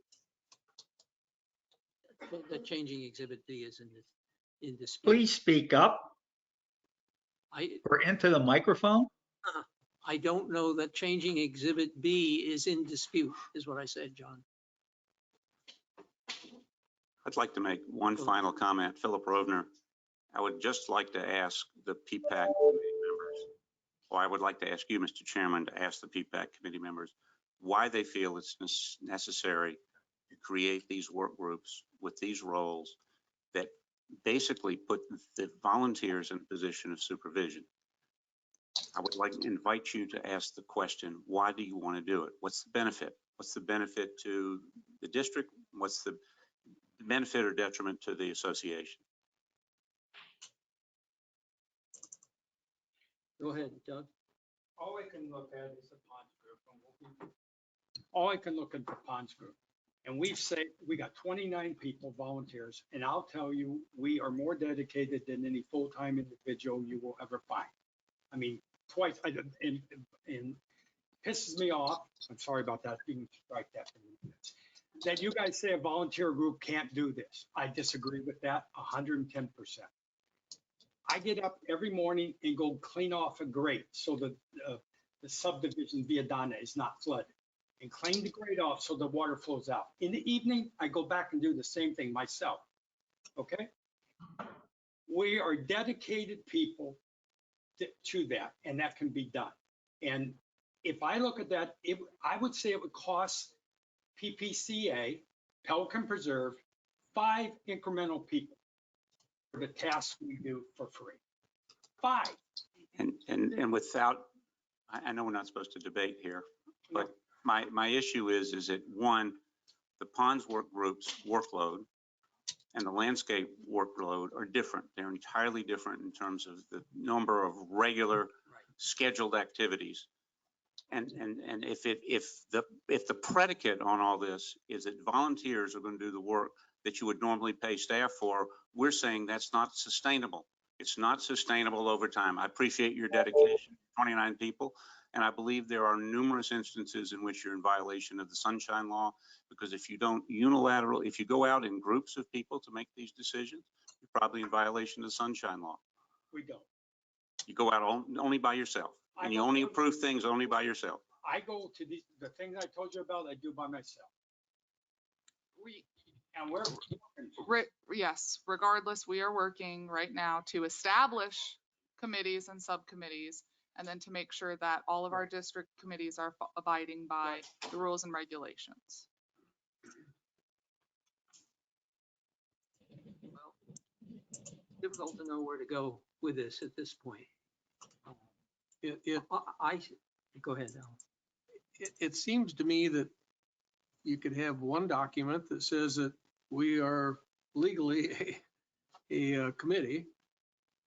And then if you take it E there, why do we have to put that in there as such? Why can't we just say that the PPAC then has the responsibility to create subcommittees, and they all have to be approved by the district? Why do we have to put that in there right now where it says it's all going to be according to Exhibit B? Why can't we decide that at a later time? I don't, to me, they're two separate issues. And so I'd like to take some extra time to figure out what you want as responsibilities for these groups first, to try to get, rushed into saying, yeah, this is what we ought to have. That's, this could be worded differently. And Tony can probably tell us this. This could be worded differently so that it gives us that responsibility later on to create these subcommittees. And then it's still a district decision whether or not that's what they want. Tony, you have comments on that? I agree with Alan, by the way. I don't see why we couldn't do it. We're effectively kicking the can a little bit, but at least the district will get done what it wants to get done, and that is the establishment of the PPAC. And then we can make the decisions, present to the board what we believe each of the roles and responsibilities of each of the committees should be. As I said, I'm not comfortable. I do not recommend that, because if you do not establish the roles of the subcommittees, their duties, functions, scope, and limitations, then you cannot have functioning subcommittees or work groups, in my opinion. Well, we will establish those. Don't have to establish those today or immediately. They're assigned to this particular document. Why can't there be a separate document that says that PPAC is a viable committee, and then put something in there that says, bring us your subcommittees, and then we'll take a look at them and approve them. Till that occurs, there can be no functioning subcommittees. Correct. I think that's the key. Correct. That's the issue. How that occurs, and which that's up to us to figure out when it occurs. What do you do with your ponds group? They can't function if you don't approve it that way. Well, I guess we real quickly put something together for the ponds group. I think we got it. It's in the document. Well, then put the ponds group in there, but I'd say the other ones probably should not be in there right now, and and I think number 2 or number 1, it says, if the committee desires to establish additional subcommittees, it shall submit to the board. And that's what I'm really after. If we want to establish a different subcommittee, which would be landscape, it would be security, and there could be other ones. I mean, there could be other committees that come down the pike later on. So to be frank, to be completely frank with you, the staff recommendation when this goes to the board will be to establish PPAC and establish the active ponds committee, and if safety and security is active, so that way we can get them compliant. It's not just establishing, it's going through with and getting applications submitted. PPAC has to approve them officially as committees. They have to form, they have to set a schedule, they have to assign a chair and a vice chair. There's process and procedures that it's not just a flip of a switch. So although we've been trying and working, and kudos to the volunteers that we have for these, they have been willing to work with us, and we all have the same goal. But from a staff perspective, that's what I'll be recommending, because we know that they're out there and we want to be compliant. Which still gives us the opportunity to give you a landscape group later on or something like Right, that. and that's why this document is brought in front of you for you to edit it. So if you choose to remove the landscaping from that line, you as a committee can make that recommendation. That would get removed from Exhibit B, and only the ponds committee and the safety and security portion would move forward. Then the landscaping would fall under number 1, and you could establish it later. Okay. The only other thing that would bother me just a touch is the fact that we are not I guess we are through the O&M agreement if that doesn't change, but otherwise, to me, PPCA needs to be involved in this as well, so. Are you going to make any suggestions to revise the O&M agreement other than the Exhibit B? Exhibit, well, let's back up. Let's back up. If this committee wants PPCA to have and Tony, correct me if I'm wrong, please. I'm listening. Yep. If PPAC, this committee, wants a chair to be held on a subcommittee by PPCA, you can recommend that. So that way you would have a formed subcommittee of, let's say, 7 members, 6 of which were at large from the public. 1 was of the community association representative. Makes sense. Mhm. You could recommend that to the Board of Supervisors. Would that individual have to be a member of the community? Because I know that's on the application. That's a, I can't hear what the audience comments, Chelsea. I'm That sorry. individual have to be a member of the community because I know that's on the application. Tony, what do you think? Well, We require residents of Pelican Preserve to be on serving the committee. So would, yeah, I think that's probably a moot point. I don't think we try to appoint somebody who wasn't a resident. Yeah.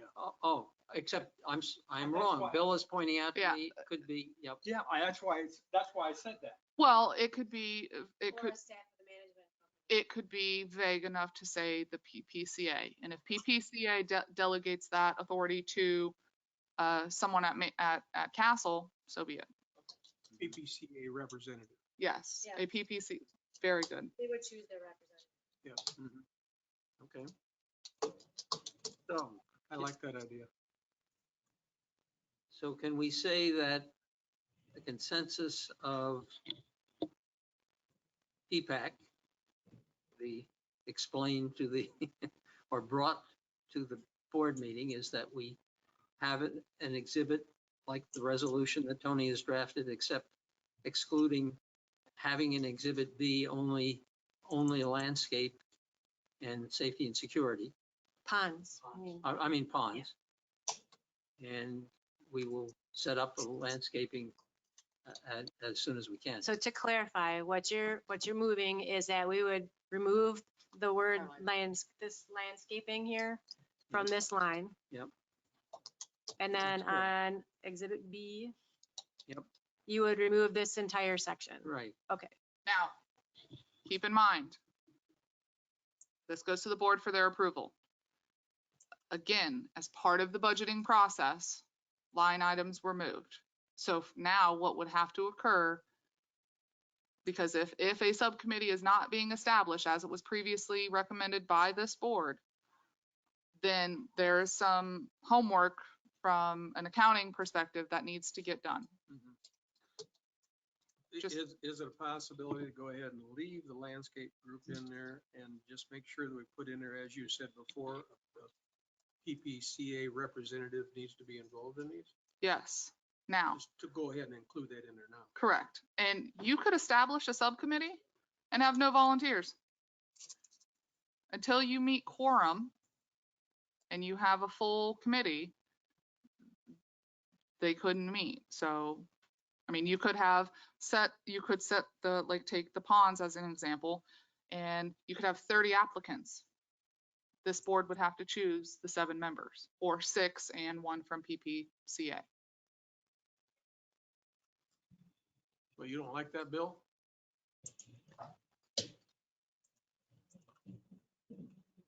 Bill Sirico, PPCA. No, it still doesn't solve the basic problem of a volunteer group having to exercise day-to-day operational observation and control of vendors. Having the landscape working group as an advisory group, we've always said we love that idea. Help us help the community make the landscaping better. But if you actually want them to oversee vendors, you can't do that as a committee. You can't do that as a committee. It doesn't work. That's why a professional management company doing it for the community makes more sense. So if you want to set up an LWG with that kind of a structure that is really advisory, that's great. If not,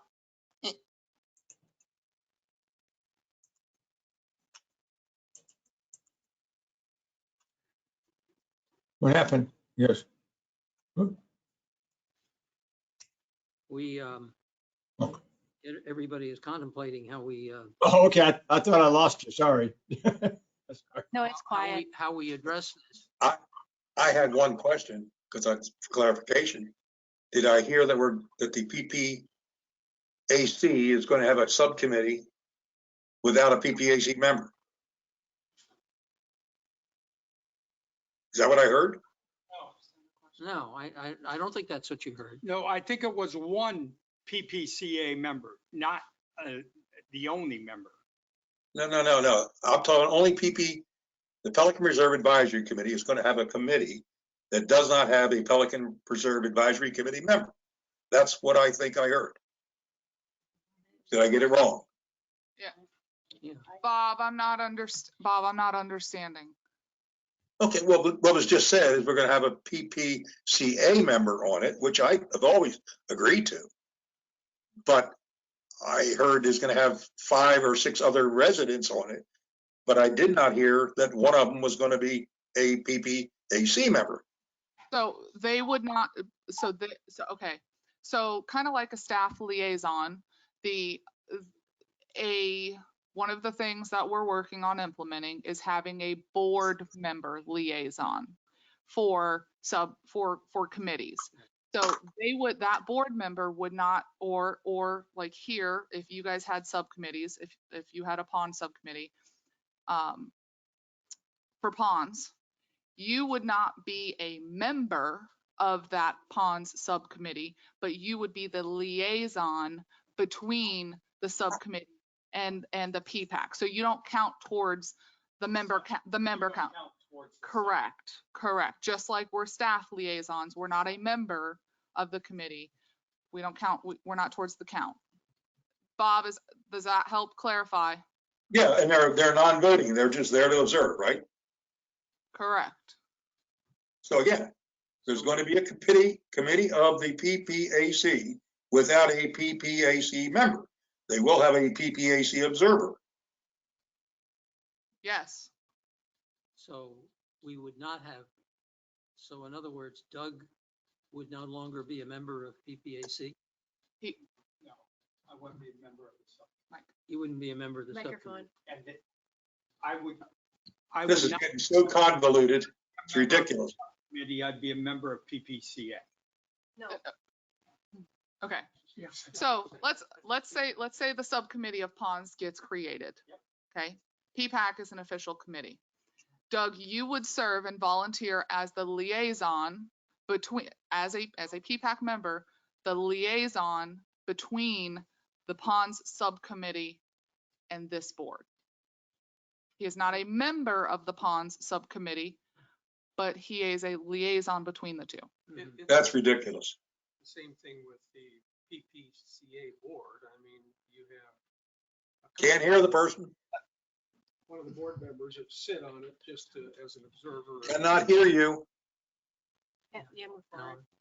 It's the same thing that the PPCA board does at this particular point. They have committees and then they assign one of their board members to sit on those committees in an advisory role or observer, I guess I should say. Well, I don't believe we're trying to redesign the Gateway Advisory Committee structure to conform to the PPCA structure. I might be wrong, but I didn't think that was the objective. I don't think that's what she's saying. I'm just making that as an example. I'm not saying that that's revising anything. She's saying that's the way it's supposed to be, and I'm saying, well, we've seen that before. No, she's not saying that's the way it's supposed to be. She's saying that's an alternative. The way it's supposed to be is the way Ponds works today, with a PPAC member chairing it. Let's see, that's different than having a PPAC member chairing it. Tony.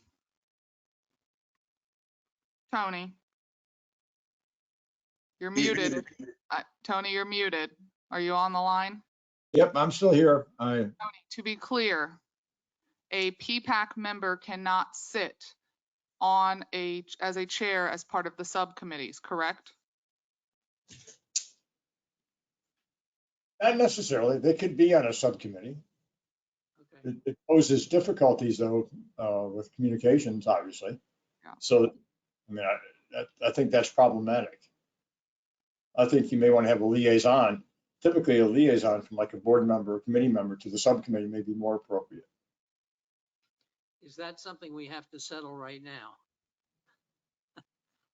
I think we need to come up with something that at least closes part of the subject down. And I'd like to suggest that we do the resolution, including only the two subcommittees, and that we work on coming up with the landscape subcommittee proposal to the board to form a landscape subcommittee under this particular resolution.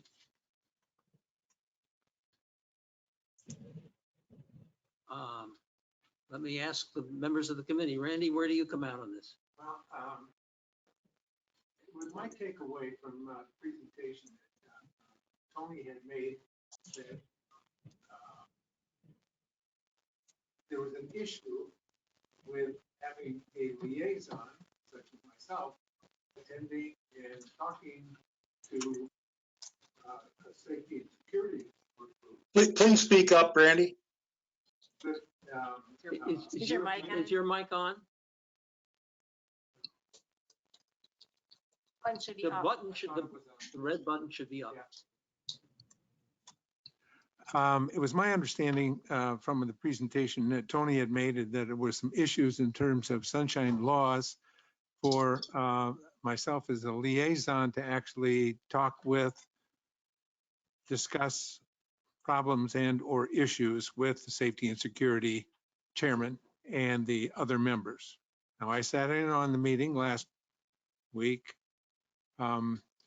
But in the cases of the ponds and in the landscape, it was determined that the chairman was also going to be the PPAC member. So where do we stand with that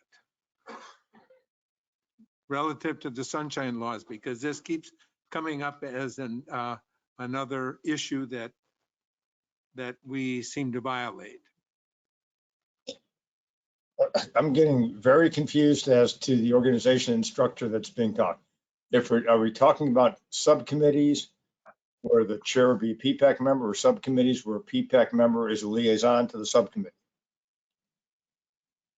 Yes, that's my current situation. Yeah, we have two different situations here. In Randy's case, Tony, he is a member of PPAC, but he is not a member of the Safety and Security Work Group. In Doug's case, he is a member of PPAC and also chairman of the Ponds Work Group. So we've got two different situations.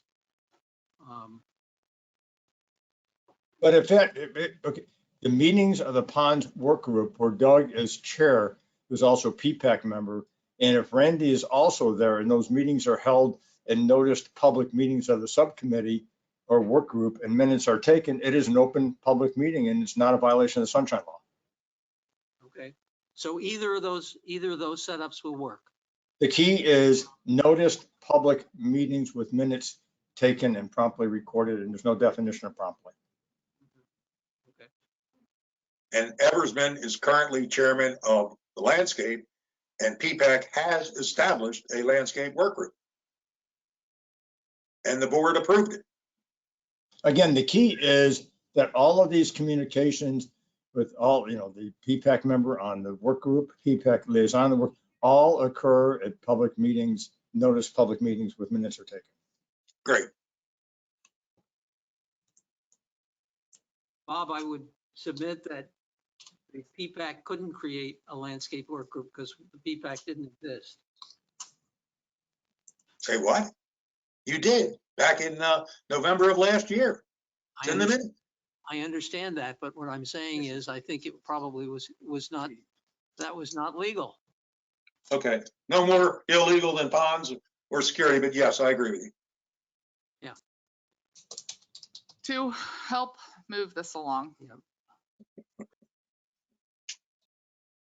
From what I'm hearing from this committee is that, or I haven't heard from the whole committee.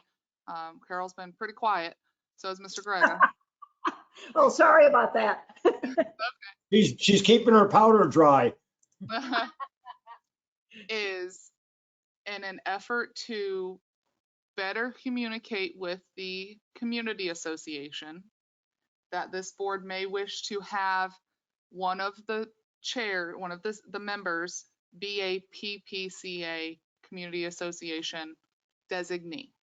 Is that correct? That's correct. In some cases. For ponds and for safety and security. Is that what I'm hearing? Not necessarily. Definitely landscape. Sorry. Siri had some input too, apparently. Chelsea, the issue as I see it is that this group helps to establish the ad valorem taxes and has been traditionally responsible for overseeing the infrastructure in Pelican Preserve. So when we have a group like the Safety and Security Committee, they're doing traffic studies and any number of other things that come up that can be considered safety issues. PPAC has approved and funded many infrastructure issues that come up. You know, a couple are on this agenda that we may or may not get to, but therein lies the dilemma, in my opinion, because we are trying to have dual functions going on, and sunshine laws seem to complicate that relative to communication and otherwise. I think, Randy, if we have open and noticed meetings, those committees can make recommendations to PPAC. And that's what, in fact, that's what their function is to make recommendations to PPAC. They can't approve anything. They've got to advise us, and we in turn have to advise the board. That's correct. Doug, where are you on this? I'm fine with taking the two committees that we talked about. I'm fine with taking the two committees we talked with and going forward. Otherwise, we're not going to get anything done. Yep. I mean, both Phil and Bill had already said they were okay with the security and safety group and the ponds group. We're in agreement right now. I think we go forward with what we have right now with those two groups. That's my opinion. Alan, where are you? I think the ponds group is doing a great job, but I still think that a PPCA representative should be on every work group. And the structure that you said that might be set up for a work group would be, you know, want somebody from the PPAC would be a liaison. Seems to me maybe a good structure versus controlling that particular work group. And so I would suggest that even if we do these two groups to begin with, somehow or rather be put in there that a PPCA representative be a part of each of those groups. And then maybe later on, we'll have to set up the landscape group and whatever other groups if they want some. That's where I'm positioned. Carol, where are you on this? I would be very happy to pass the resolution as it was proposed. Because it does not outline in the resolution, it does not say anything about who is on the subcommittees. It just says what the duties and responsibilities are. I think you can determine the structure PPAC itself can determine the structure of each of the subcommittees when it goes through and does each subcommittee's resolution. Because you're going to have to establish the subcommittees, you're going to have to establish the publishing, how many members are on it, who's going to be the chairman, vice chairman, all those sunshine law things. I think the most important thing today is to make PPAC legal. And so I would be very happy to go along. If you want to pull the landscape for right now, fine. Okay. But the essence of the ordinance is to make PPAC itself legal. Okay. Why argue about the subcommittees when you're not legal first? You got to make yourself legal first. Then you can argue about the subcommittees. John, where do you come out? He's muted. Is he on? He's gone. Okay. Dean. Is Dean? I would see, Is it? no, Is Dean on this committee? Georgia. Okay, I would suggest that, Can- that the consensus of the committee is to tell the board that is to have a revised resolution which excludes the landscape committee, but covers the same ground, and that we will come back with a landscape committee recommendation. Is that a motion? Well, the question is, do we need to make a motion? I mean, you, You need to clarify it for the record, please. Yeah, you need to make a motion, Mr. Chairman. Right, okay. but, you know, we're talking about, do we really need to take the landscape group? Because if we came back with a recommendation, it's going to be the same recommendation as we did for all the other committees. And that is, you know, to have a PPCA representative with them and doing the same sort of stuff. Yeah, if you look at Exhibit B, what we're saying is that Exhibit B is, Oh, okay. is not All right. necessarily All satisfactory. right, then I go along with your first. Okay. Do I have a motion that the PPAC approves the resolution number, and I guess it's going to be numbered? It doesn't have official number yet. No, okay. Your resolution establishing itself and its subcommittees, its landscape and safety. Ponds, I'm saying, ponds and landscape committees. Yeah, ponds and safety and security in accordance with the resolution.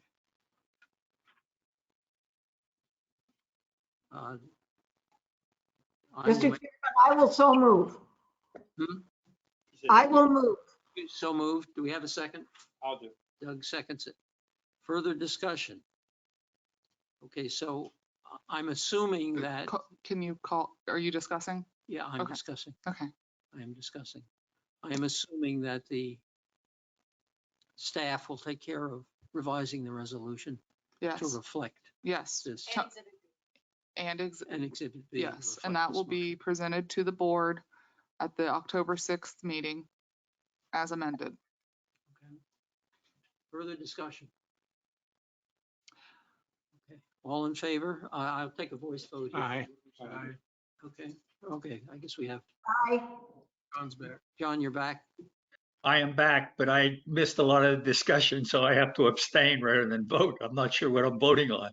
Okay, I had So- computer issues again. it's okay. We're, John, you cannot abstain. You don't have a legal basis to abstain, sorry.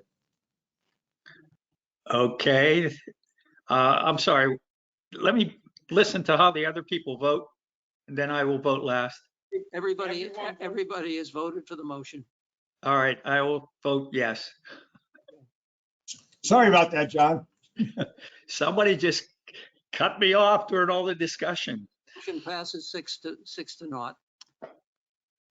So you've got. So we will take this to the Board of Supervisors We will show them a redlined version from the original, what was given to you, and then what the amended is for their consideration, understanding that they ultimately have the final decision. Which is always true. Now, do we need to do anything with regard to the O&M agreement? So what, in order to streamline this, what I would suggest is somebody is designated to either work with staff on reviewing this, or you can go line item by line item. And I mean, more of you all have more intricate knowledge as each line item was created than I do. But I did meet with Castle.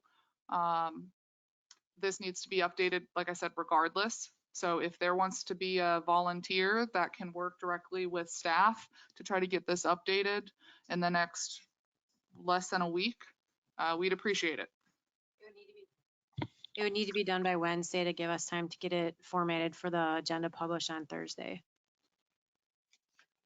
We have a volunteer. I cannot volunteer. I'm going to be out of town starting. I'll volunteer for the suicidal mission. Doug volunteers too. Okay, we'll work with you. Thanks, Doug. Do we need to, I go back, do we need to do anything with regard to the O&M agreement? No. It stays in effect as is. Well, we will work through amending Exhibit B to true it up. And this Exhibit B right here in front of you to true it up. And try to work with the community association and again with our attorney to review some of the conveyances and move them to the appropriate column and update Exhibit B as warranted, of course, with the board's approval. And our intent, just to make it very clear, is not to change anything as far as the maintenance on here. We just want to make sure that this document reflects what is happening as of right now. Not what we want to happen, but what is happening. Any further discussion on this? Hearing none, we'll move on to the next item. I would suggest that what we may want to do here is, thanks. There are a number of items related to safety and recommendations by safety and security. We have Dean Groves, who is the chairperson of Safety and Security Online. Dean, do you have comments you want to make about the roundabout? He's muted. Oh, Hi, no, thank you, Phil, and hello, everybody. The roundabout at Cypress Grove Drive, Prado, and the two side streets going into the residential areas, Carina and Casella, has had some operational issues over the last few years. A couple of months ago, the board authorized engaging a firm by the name of Florida Transportation Engineering to look at, observe operations and make suggestions as to how things may be modified to improve safety for motorists as well as pedestrians and bicyclists, etc., who traverse the area. The problems exist primarily because Cypress Grove Drive and Prado are 4-lane roadways, and the other two roadways are 2-lane roadways.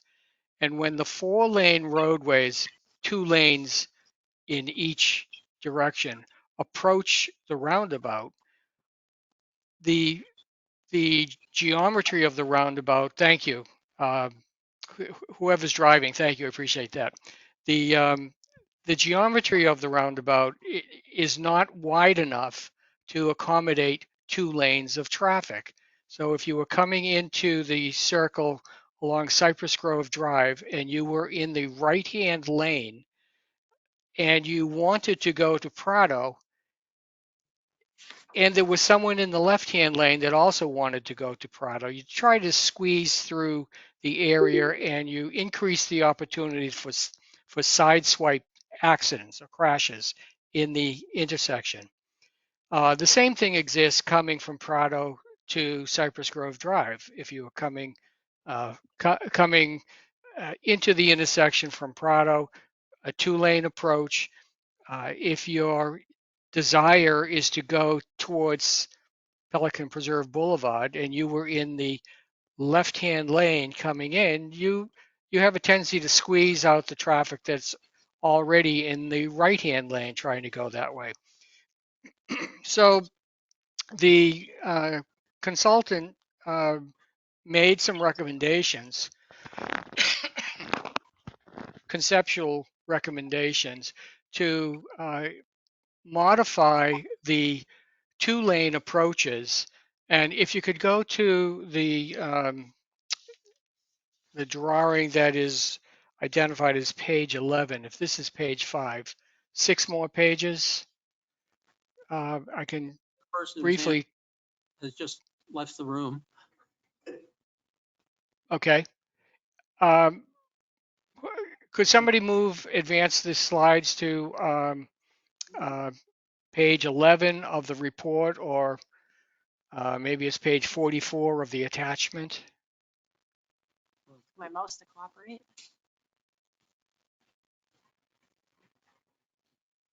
There you go. Thank you. Thank you. So what the consultant is suggesting here is essentially a situation that already exists at the other end of Prado, where the right-hand lane is designated for right turning only. So coming on Prado, coming from the top down into the circle, there's pavement markings that say right turn only for people in that lane to go onto Cypress Grove Drive. And if they were coming on Prado and they were in the left-hand lane, they would go into the circle and they would have access to go to Carina, Casella Way, back onto Prado, reverse it, or around the circle. But basically to try to define better where motorists are supposed to be. And the suggestion was also to do that on Cypress Grove Drive. Coming into the circle, the right-hand lane would be designated for right turning traffic only. The left-hand lane would be for traffic going into the circle and circulating around the center island to Casella or Prado or back to Cypress Grove. And in that process, that would, they believe, improve the safety and operation of the roundabout. I know that there were several close calls in terms of accidents where people nearly collided with each other within the circle last year. I know that there was a street light on the corner of Casella Way and Prado that I think has been hit twice within the past year, maybe once within a month or so and earlier in the springtime. And in my opinion, it happens because the operation at the present time is confusing. So the suggestion is to improve the designation of where traffic should be with pavement markings and also with signs. So on this graphic, you can see signs being added, the yellow signs, the yield signs. Most of these yellow signs that are being added are actually for crosswalks. That was another request to consider a crosswalk of Cypress Grove Drive, similar to what's on Prado. So the consultant has determined that a crosswalk is viable and included that on the recommendations. And this approach, this improvement, signs and pavement markings, is estimated at a cost of about $23,000.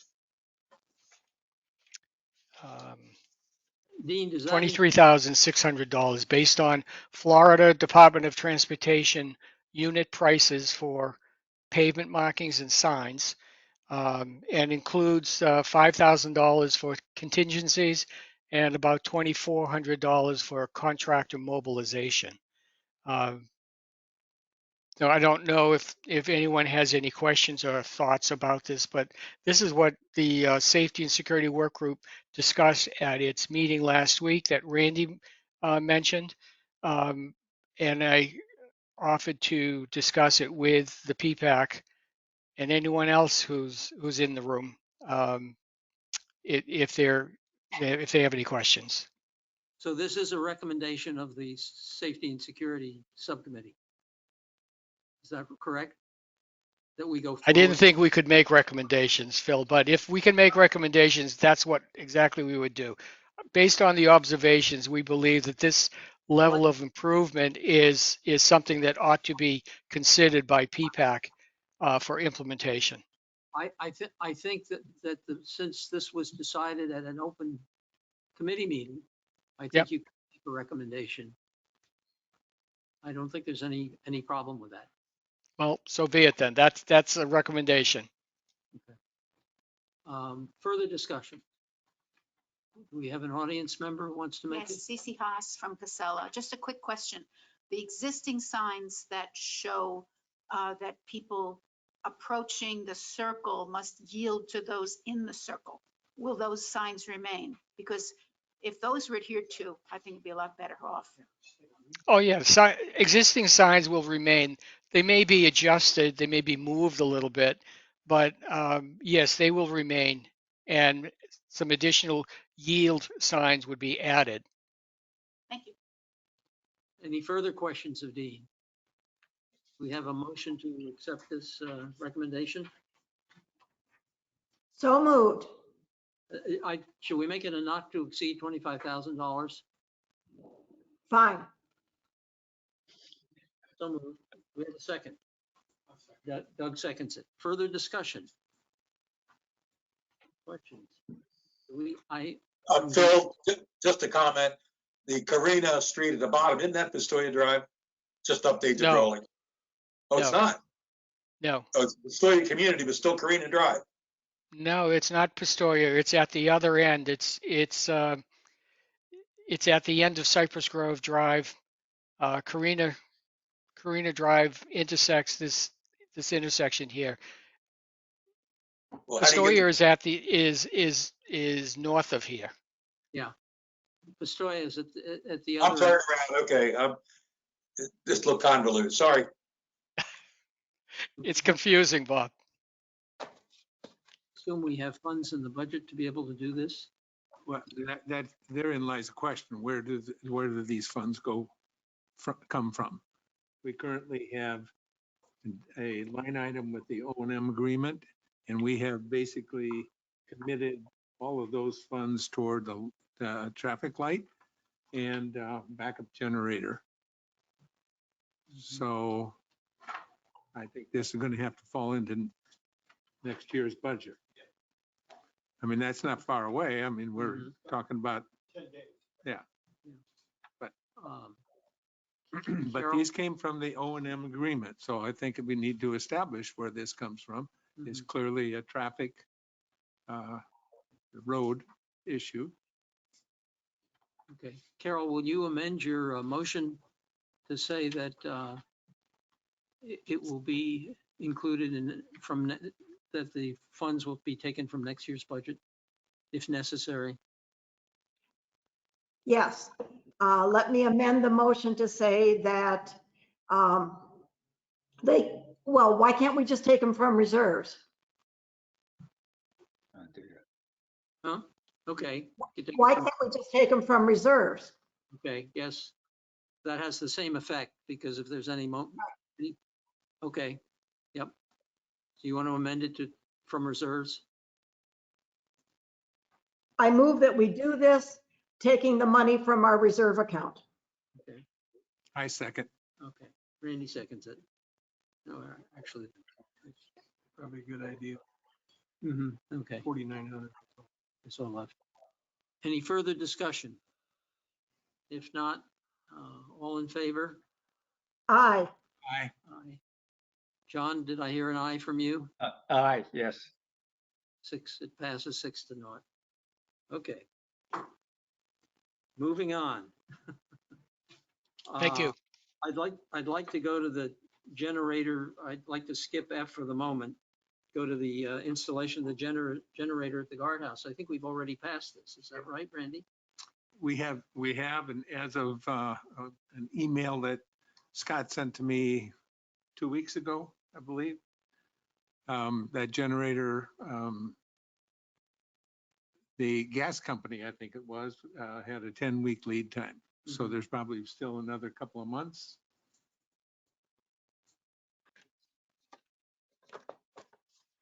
Scott Charnock, Pelican Preserve. Yes, it's going to be probably the next 4 weeks.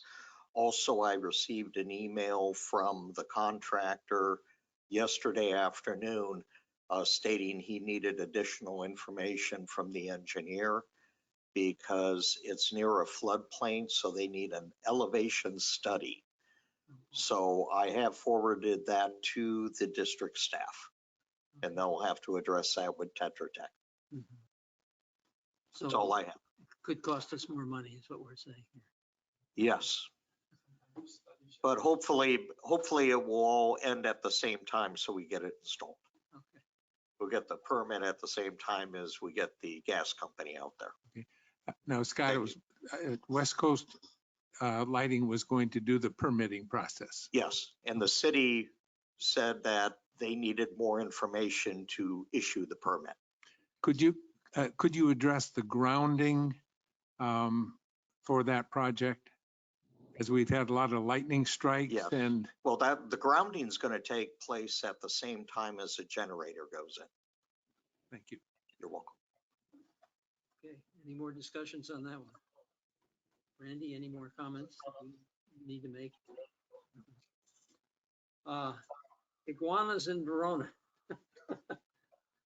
I don't know that this is our responsibility. Well, it's everyone's responsibility, no one's responsibility. Can't hear the speaker. It's everyone's responsibility. It affects everyone, but no one's physically has a budget to be able to do that. The iguanas were on the rocks. I think I sent a note to everyone. They're on the rocks in the flowway. Verona actually got a pest person to go out there and capture them / kill them. And I think there's 12 of them that have been removed at an expense of about $45 an iguana. And they ended up coming to me because they said it was a pond, and it wasn't a pond, it was a flowway. But it doesn't matter. It's in Pelican Preserve, and they came forward to ask for some help, or they actually asked for to pay. They wanted someone to pay as opposed to Verona HOA to have that removed, to have them removed, and they did that after the fact. I mean, they already have spent the money. The iguanas are gone, except for one that they're still trying to capture, but the iguanas are gone, and they would like reimbursement for that. So the problem, I understand that the problem has been or will be resolved. The only question is who's going to pay for it. And it's been paid for by Yes. the Verona HOA. It's will they be reimbursed by a certain amount for that? Okay.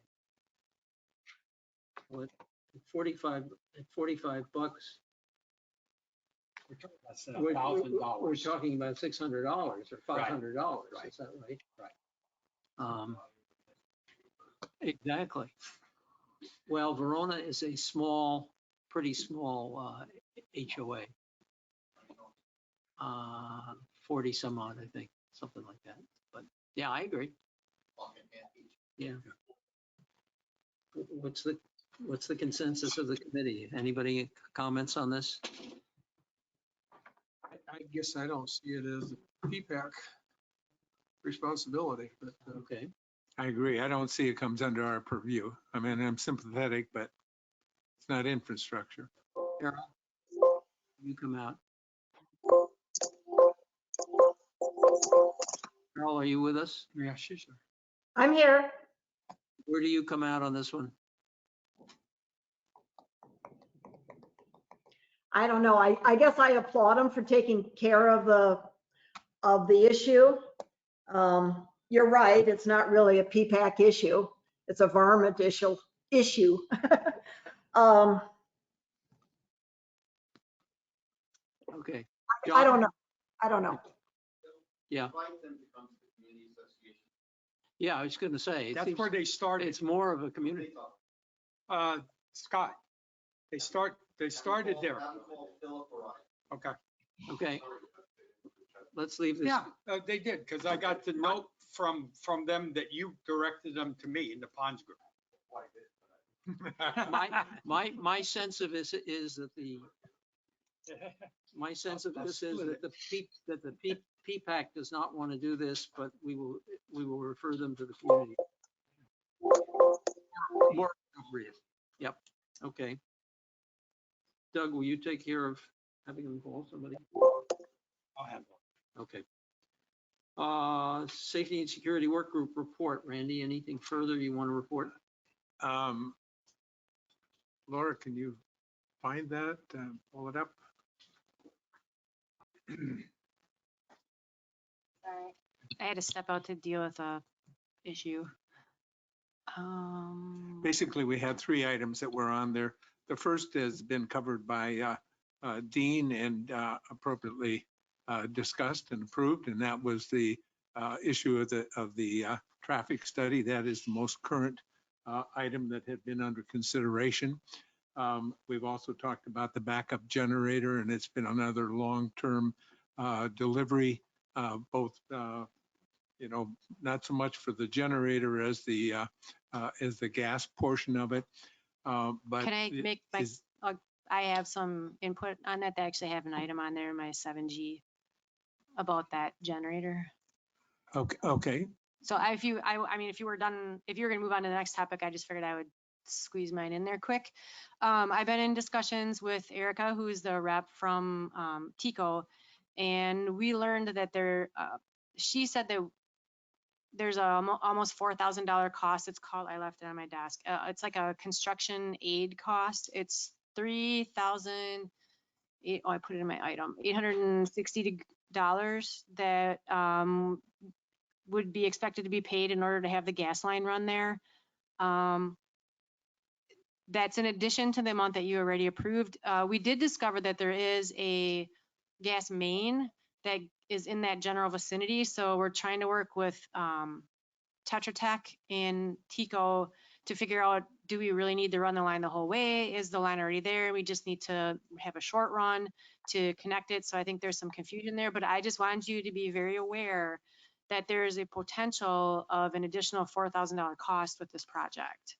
If I remember correctly, we took the initial bid, and then we also approved an additional up to $5,000 for the gas line. Okay, I'll have to double check that, but I wanted to make sure that you knew that. And she told me that once they get the check for this construction aid, they are approximately 3 to 4 months out on an installation time. So. And are there extra costs also, Scott, for what you've discovered? There'd be some landscaping. I think they had some landscaping removed. There would be a. Sure, but it's part of the project, so that's a smaller cost. But I mean, it's about $4,000 for the gas line. It may be less with what we discovered with the fact that there's a main in the vicinity. I'm not sure if TICO knew that or not, so I'm trying to get that sorted out. I don't have an answer yet. I was hoping she would have gotten back to me before the meeting today, but I will keep you updated as I find out more. So the worst case scenario, you're looking at about $4,000 to have the gas line run. And I did not want to go ahead and approve that without your permission because it's quite a chunk of cash. And so that was why I wanted to bring it in front of the committee. My memory is not the greatest, but didn't we approve there was a not to exceed? I'll have to go back and check that. Yes, Okay. that's correct. If it falls within the not to exceed, then I'm going to do what I can to get it down if the main is already there, but I don't want to spend $4,000 if we only have to spend a few to hook into the main, a few hundred or whatever. If we put it in there not to exceed, then do we have to go through another process? You don't. No, I'll have to go back and look. I couldn't find that. It's not saying it wasn't there. I did a very, very quick search and I was not able to locate it. I will, I'll delegate it to Georgia and have her do a search for it for me. Ask that the CDD staff get back to us Yes. on that. Yeah, so just to let you know, I'm all over that, trying to make sure that I get it done as quickly and cost efficiently as possible. So that was all. I just wanted to make sure that you understood. And if I find anything different regarding the not to exceed for the gas, I will also let you know. Randy, anything else? Just real quickly, the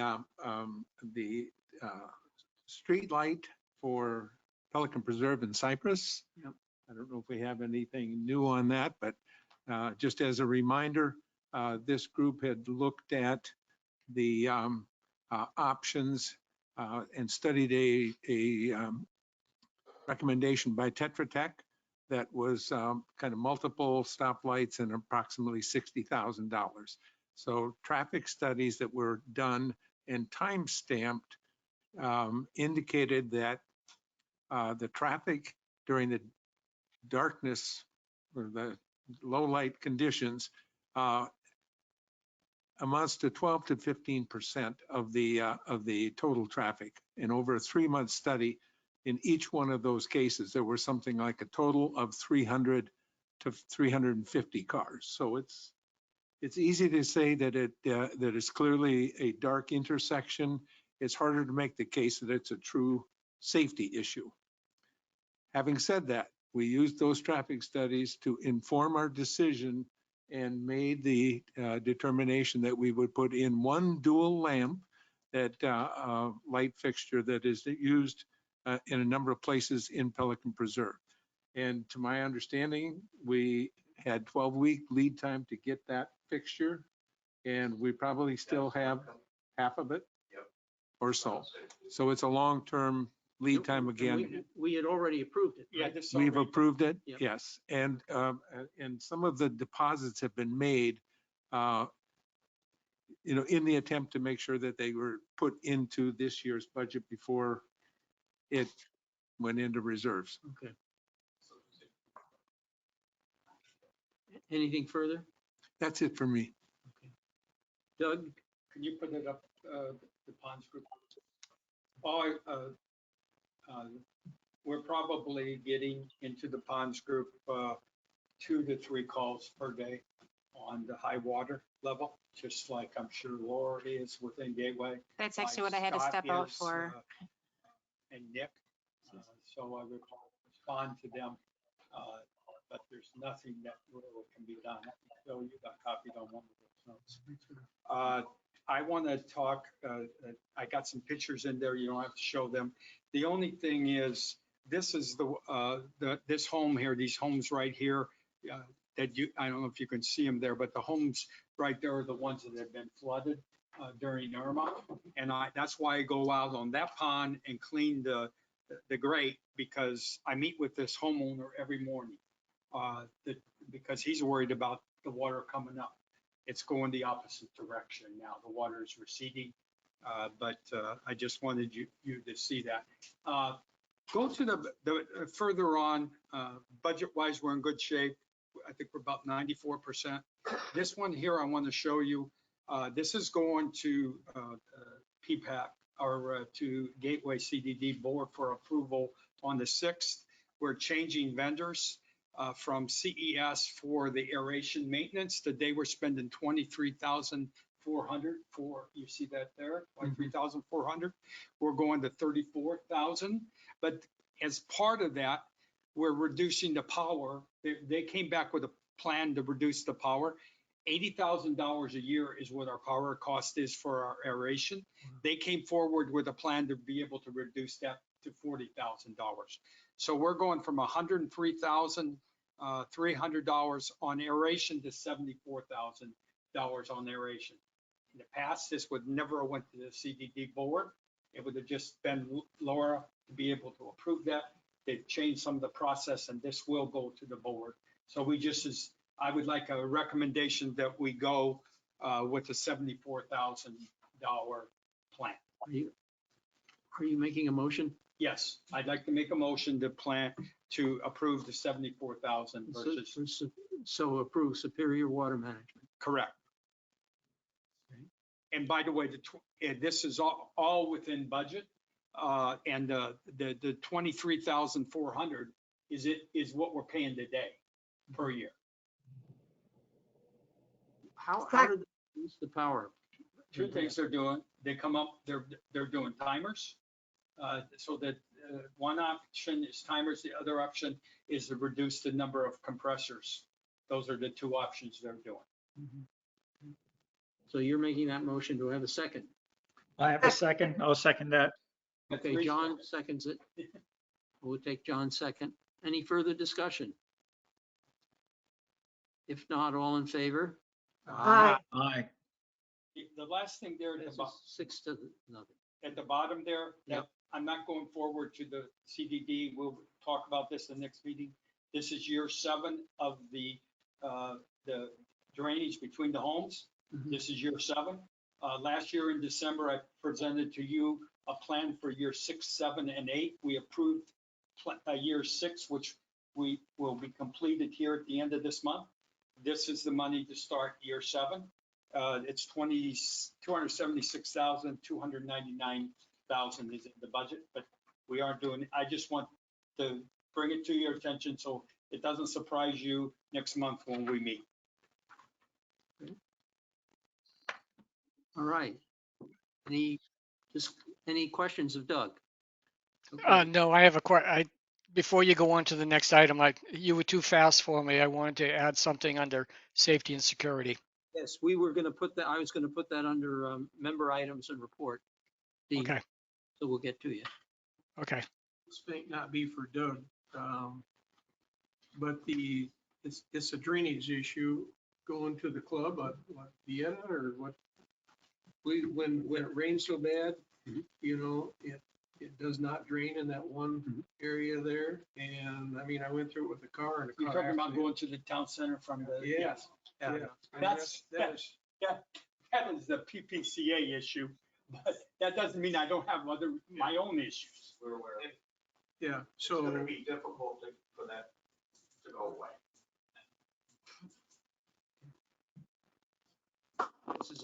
Scott Charnock, Pelican Preserve. That flooding that occurs there, it does gradually drain, but it is going to be difficult for that area because the drains during peak rainy season are lower than the lake level. They all drain into the ponds and there's a lot of water coming there. So it's going to be that way for a while until we have a solution. And right now we don't have one and it will be expensive. So this is on Veneto. Yeah, Veneto. Yep. I went through there with the car and it was so deep that it actually had to gear down in order to get through it. Yeah. Well, you know, that's part of testing out your equipment on your vehicles. I know. I got 4-wheel drive. Yeah. I don't know how you resolve it. The water leaving Pelican Preserve goes through the flowway and that's controlled by Regional Southwest Water Management, how much water we can release.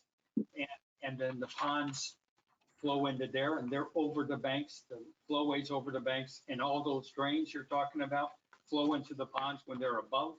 There's nowhere for the water to go.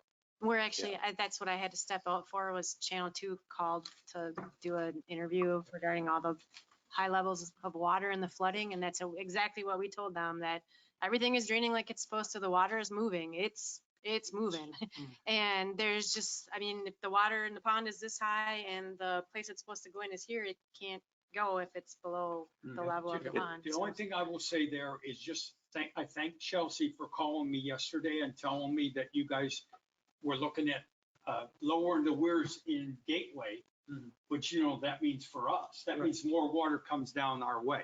Right. So it would mean that it would take longer to get the water out in the streets. We've been in communication. That. Yeah, we've been in communication daily with both Fort Myers, Lee County, and South Florida Water Management, because there's other external to Gateway factors that are contributing to it.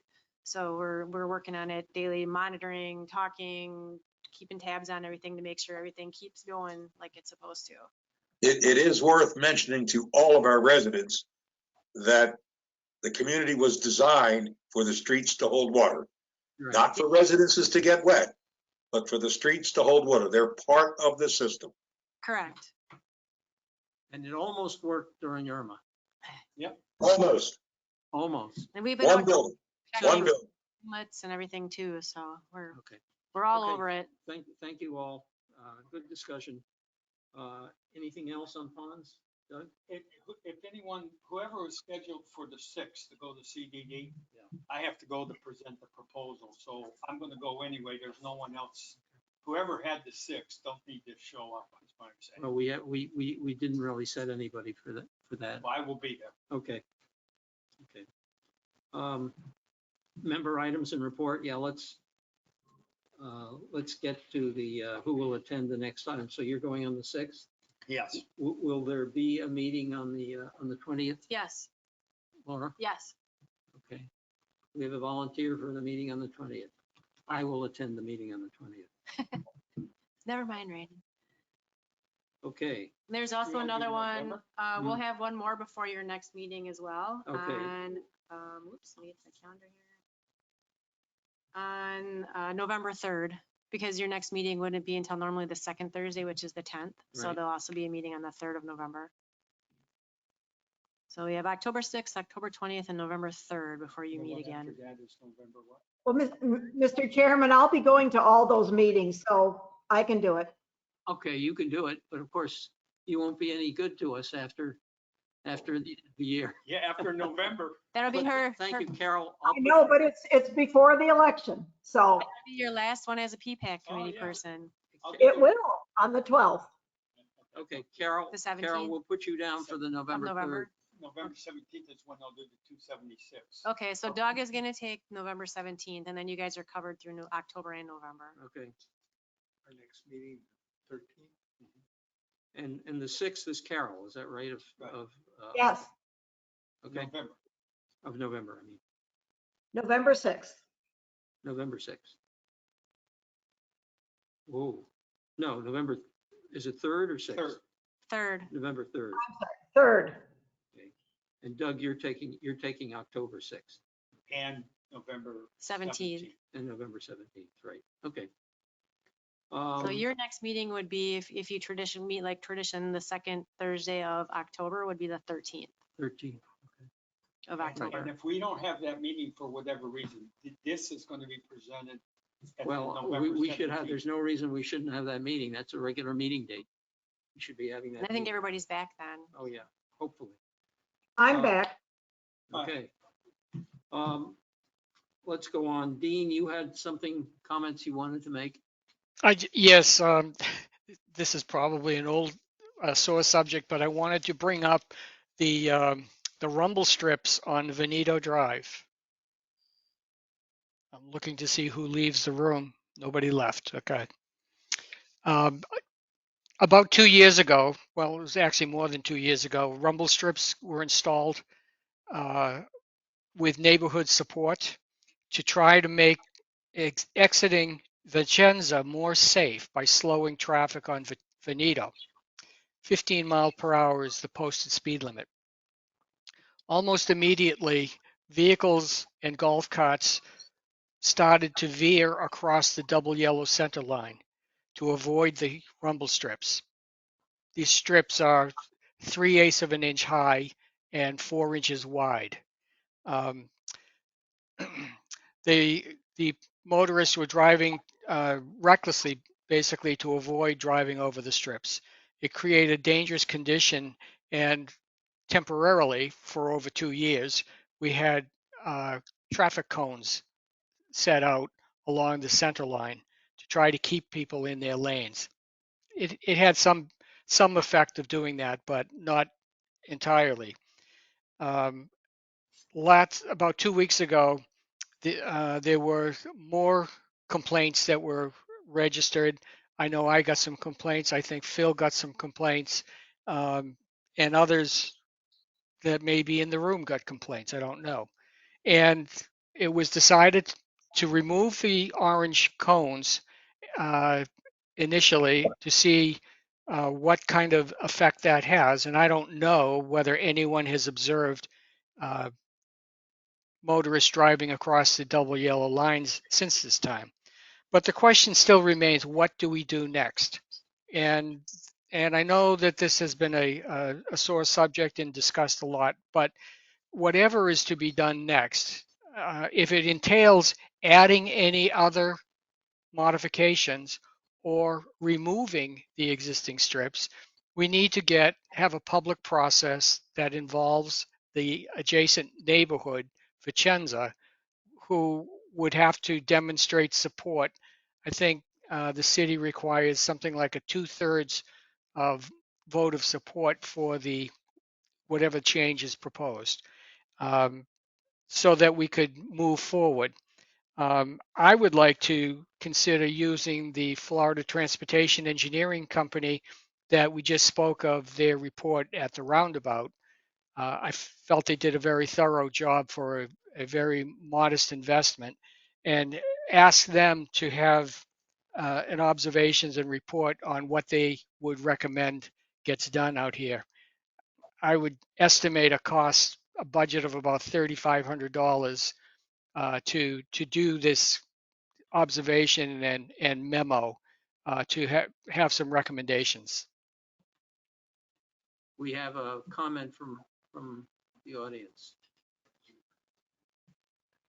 Thank you, Phil. Bill Sirico for the PPCA. Appreciate all the efforts, Dean. Just want to point out that the roadway and right-of-way past the stop sign towards the town center on Veneto is PPCA property, not owned by the district or controlled by the district. So whatever you intend to do there, we would like to have a hand in the decision process, please. But you would not object to us doing a study? If you want to spend your money on property that's not yours, go right ahead. Well, but I think maybe district staff might object. Well, but some of it is ours. Yeah, one side of that intersection is yours, absolutely.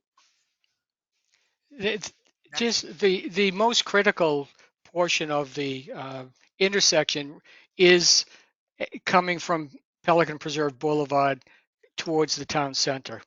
The horizontal curve on the roadway and the median has a tendency to block sight distance. So trying to come out of Vicenza and turn left to go towards Pelican Preserve Boulevard is a little more dicey than it is to come out and turn right. And so the important part is in that stretch between Pelican Preserve Boulevard and Vicenza. But I understand, Bill. Thank you for that comment. We have another comment. Cece Haas, may I just say the comment that I've said this at one of these meetings 6-8 months ago. If you just get rid of the hedges on the left side as you're exiting Vicenza and you're trying to get onto Veneto, that's all those people need. That's what started this. I know because I lived on that street for a while. They claim they can't get out safely to make the left. You know how to drive, and if you just nose out and you have clear vision, if those bushes were gone, this whole problem, I believe, would be null and just gone. I believe those bushes belong to private property. Is that right? Well, I bet you the deal that could be made or something. I think under our covenants, we could, yeah, we Bill could Sirico require, again. I understand. I believe under our covenants, we can require them to clear the sight line. I think the study, as it applies to the direction of traffic going towards the town center, which is the problematic portion, and is a gateway property, makes sense. And if the study tells the community association that you need that sight line cleared, we'd of course do whatever we can within our covenants to get that accomplished for you. Okay, thank you. Further discussion on that? Yes, I have been involved in many discussions regarding this particular subject, and also had some long discussions and email responses from the Mr. Caracas, who's the transportation engineer for the city. This community wanted a stop sign, and we've heard a number of times that stop sign is not appropriate for that type of road. One of the requirements is that maybe you'd had 5 accidents in the last year. We've also had discussions with the president and a number of those people who currently live in that neighborhood. We made the proposal to them that we would try to reduce the length of those rumble strips by 4 feet on the end so that bicyclists and golf carts could go through unimpeded. And asked if we could get a letter indicating approval so that we had a path forward. We needed 20 of the 30 homes in that neighborhood. We didn't get one. We didn't get one who would agree to work with us. Subsequently, they went out on their own in other communities and took pictures of humps and other things. So in terms of spending more money on traffic, I think it's premature.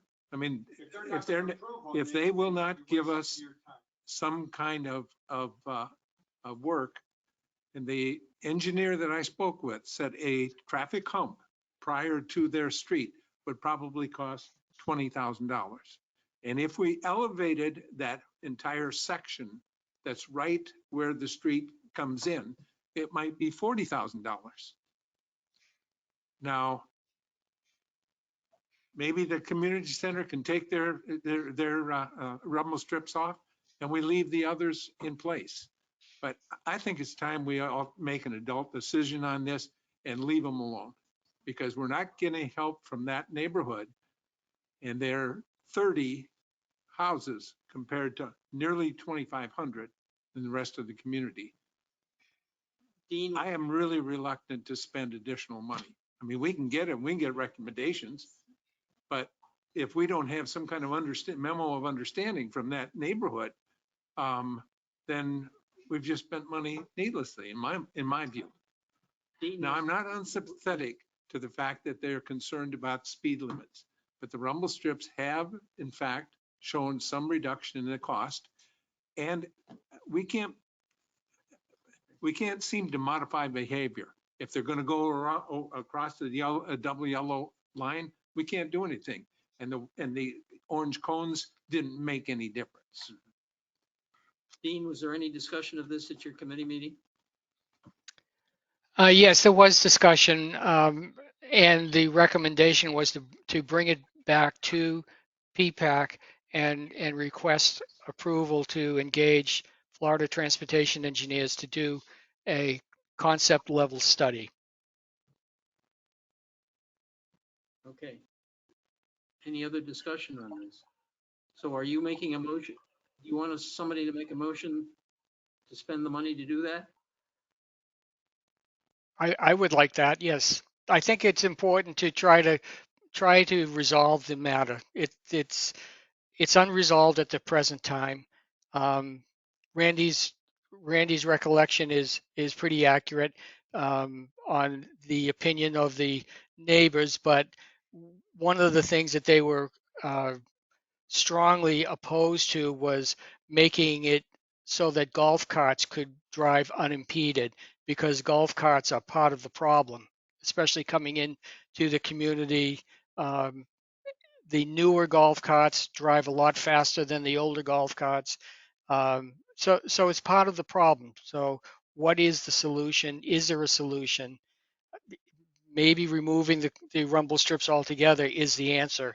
But whatever is to be done is going to have to involve public input and public support. Okay. Is there anybody who wants to make a motion on this, on the committee? If not, I hear no motion. We'll have to hang with this one, Dean, and see whether it kicks up again. Okay. Thank you. Thanks, everybody. Under other member items and reports, Carol, have you been able to do anything on the Colonial Monument? I have not. I've been nursing a husband who now has a new hip. So we come back October 1st, and that will be one of the things on my to-do list. Okay. Thank you. I wish your husband good luck with his new hip. Thank you. Further member items, reports. Public comment, any further public comment at the end? Yeah, that's a mistake. That'll I be was taken gonna off next say, time. Yeah. Yeah, that didn't look right to me. Okay. Next meeting will be the 13th of October. Correct. According to the schedule you approved today. Yep. And that's a 2 o'clocker. Yes, Yeah. at your normal 2 o'clock Normal, time. that'd be a normal meeting. We knew there'd be a lot of discussion today and we leave at 4:30, so. We got 10 minutes. I know. Yeah, we got you 10 minutes. I've got the drinks waiting in the refrigerator. Okay. Laura, the reports. that we Oh, put yes, in. I wanted to bring that up. Because of the way that we're doing this, and all the committees will have to do this, all agendas need to be published a week prior to the meeting, which means anything that you want to get on the agenda, including committee reports that come to PPAC, need to be sent to Georgia with me copied, for public records reasons, no later than the Wednesday, the week before the meeting, because that gives her time to just proof everything, make sure it's okay, get it added on, run it through our approval system, and get the agenda prepared and posted on that Thursday. And that's more than just the agenda item. It's detailed Any report. documents that you want The detailed presented report. need to be sent as well. Okay. Yes. Can we ask that Georgia send reminders out a couple of days in advance? I think she usually I'll make sure she does it. I know she does those for us. Yeah, She'll she usually send it usually to us does. like the beginning of the week saying, hey, Yeah. I need it by Yep. whatever. She continues, should continue to do that. But I know she sends that, but I didn't realize that with the change of what it really Yeah, meant. Before, it anything, wasn't yeah. as big a thing if you didn't make that date, you were day late. We're Now it's a trying, big thing. we're trying to be completely paperless, and because we're being fully transparent, that the agenda book is visible to anybody that logs in on our website. So it's only fair that they also see all of the documents. We're trying to prevent handing things out at the meeting. I'll need the financial reports. You and I can work on that. Yeah, yours is gonna be a little stickier because I have constraints getting them from Infomark, Yeah, so yeah. Any further discussion? If not, I will take a motion to adjourn. I have a I'll motion. Did I have you seconded a motion? Did I get an original motion? I don't think so. That's you did. Okay, I will move. I'll take your second. Yeah. Okay, the meeting is adjourned. Thank you. Thank you. For hanging in there. Thank the audience for hanging in there.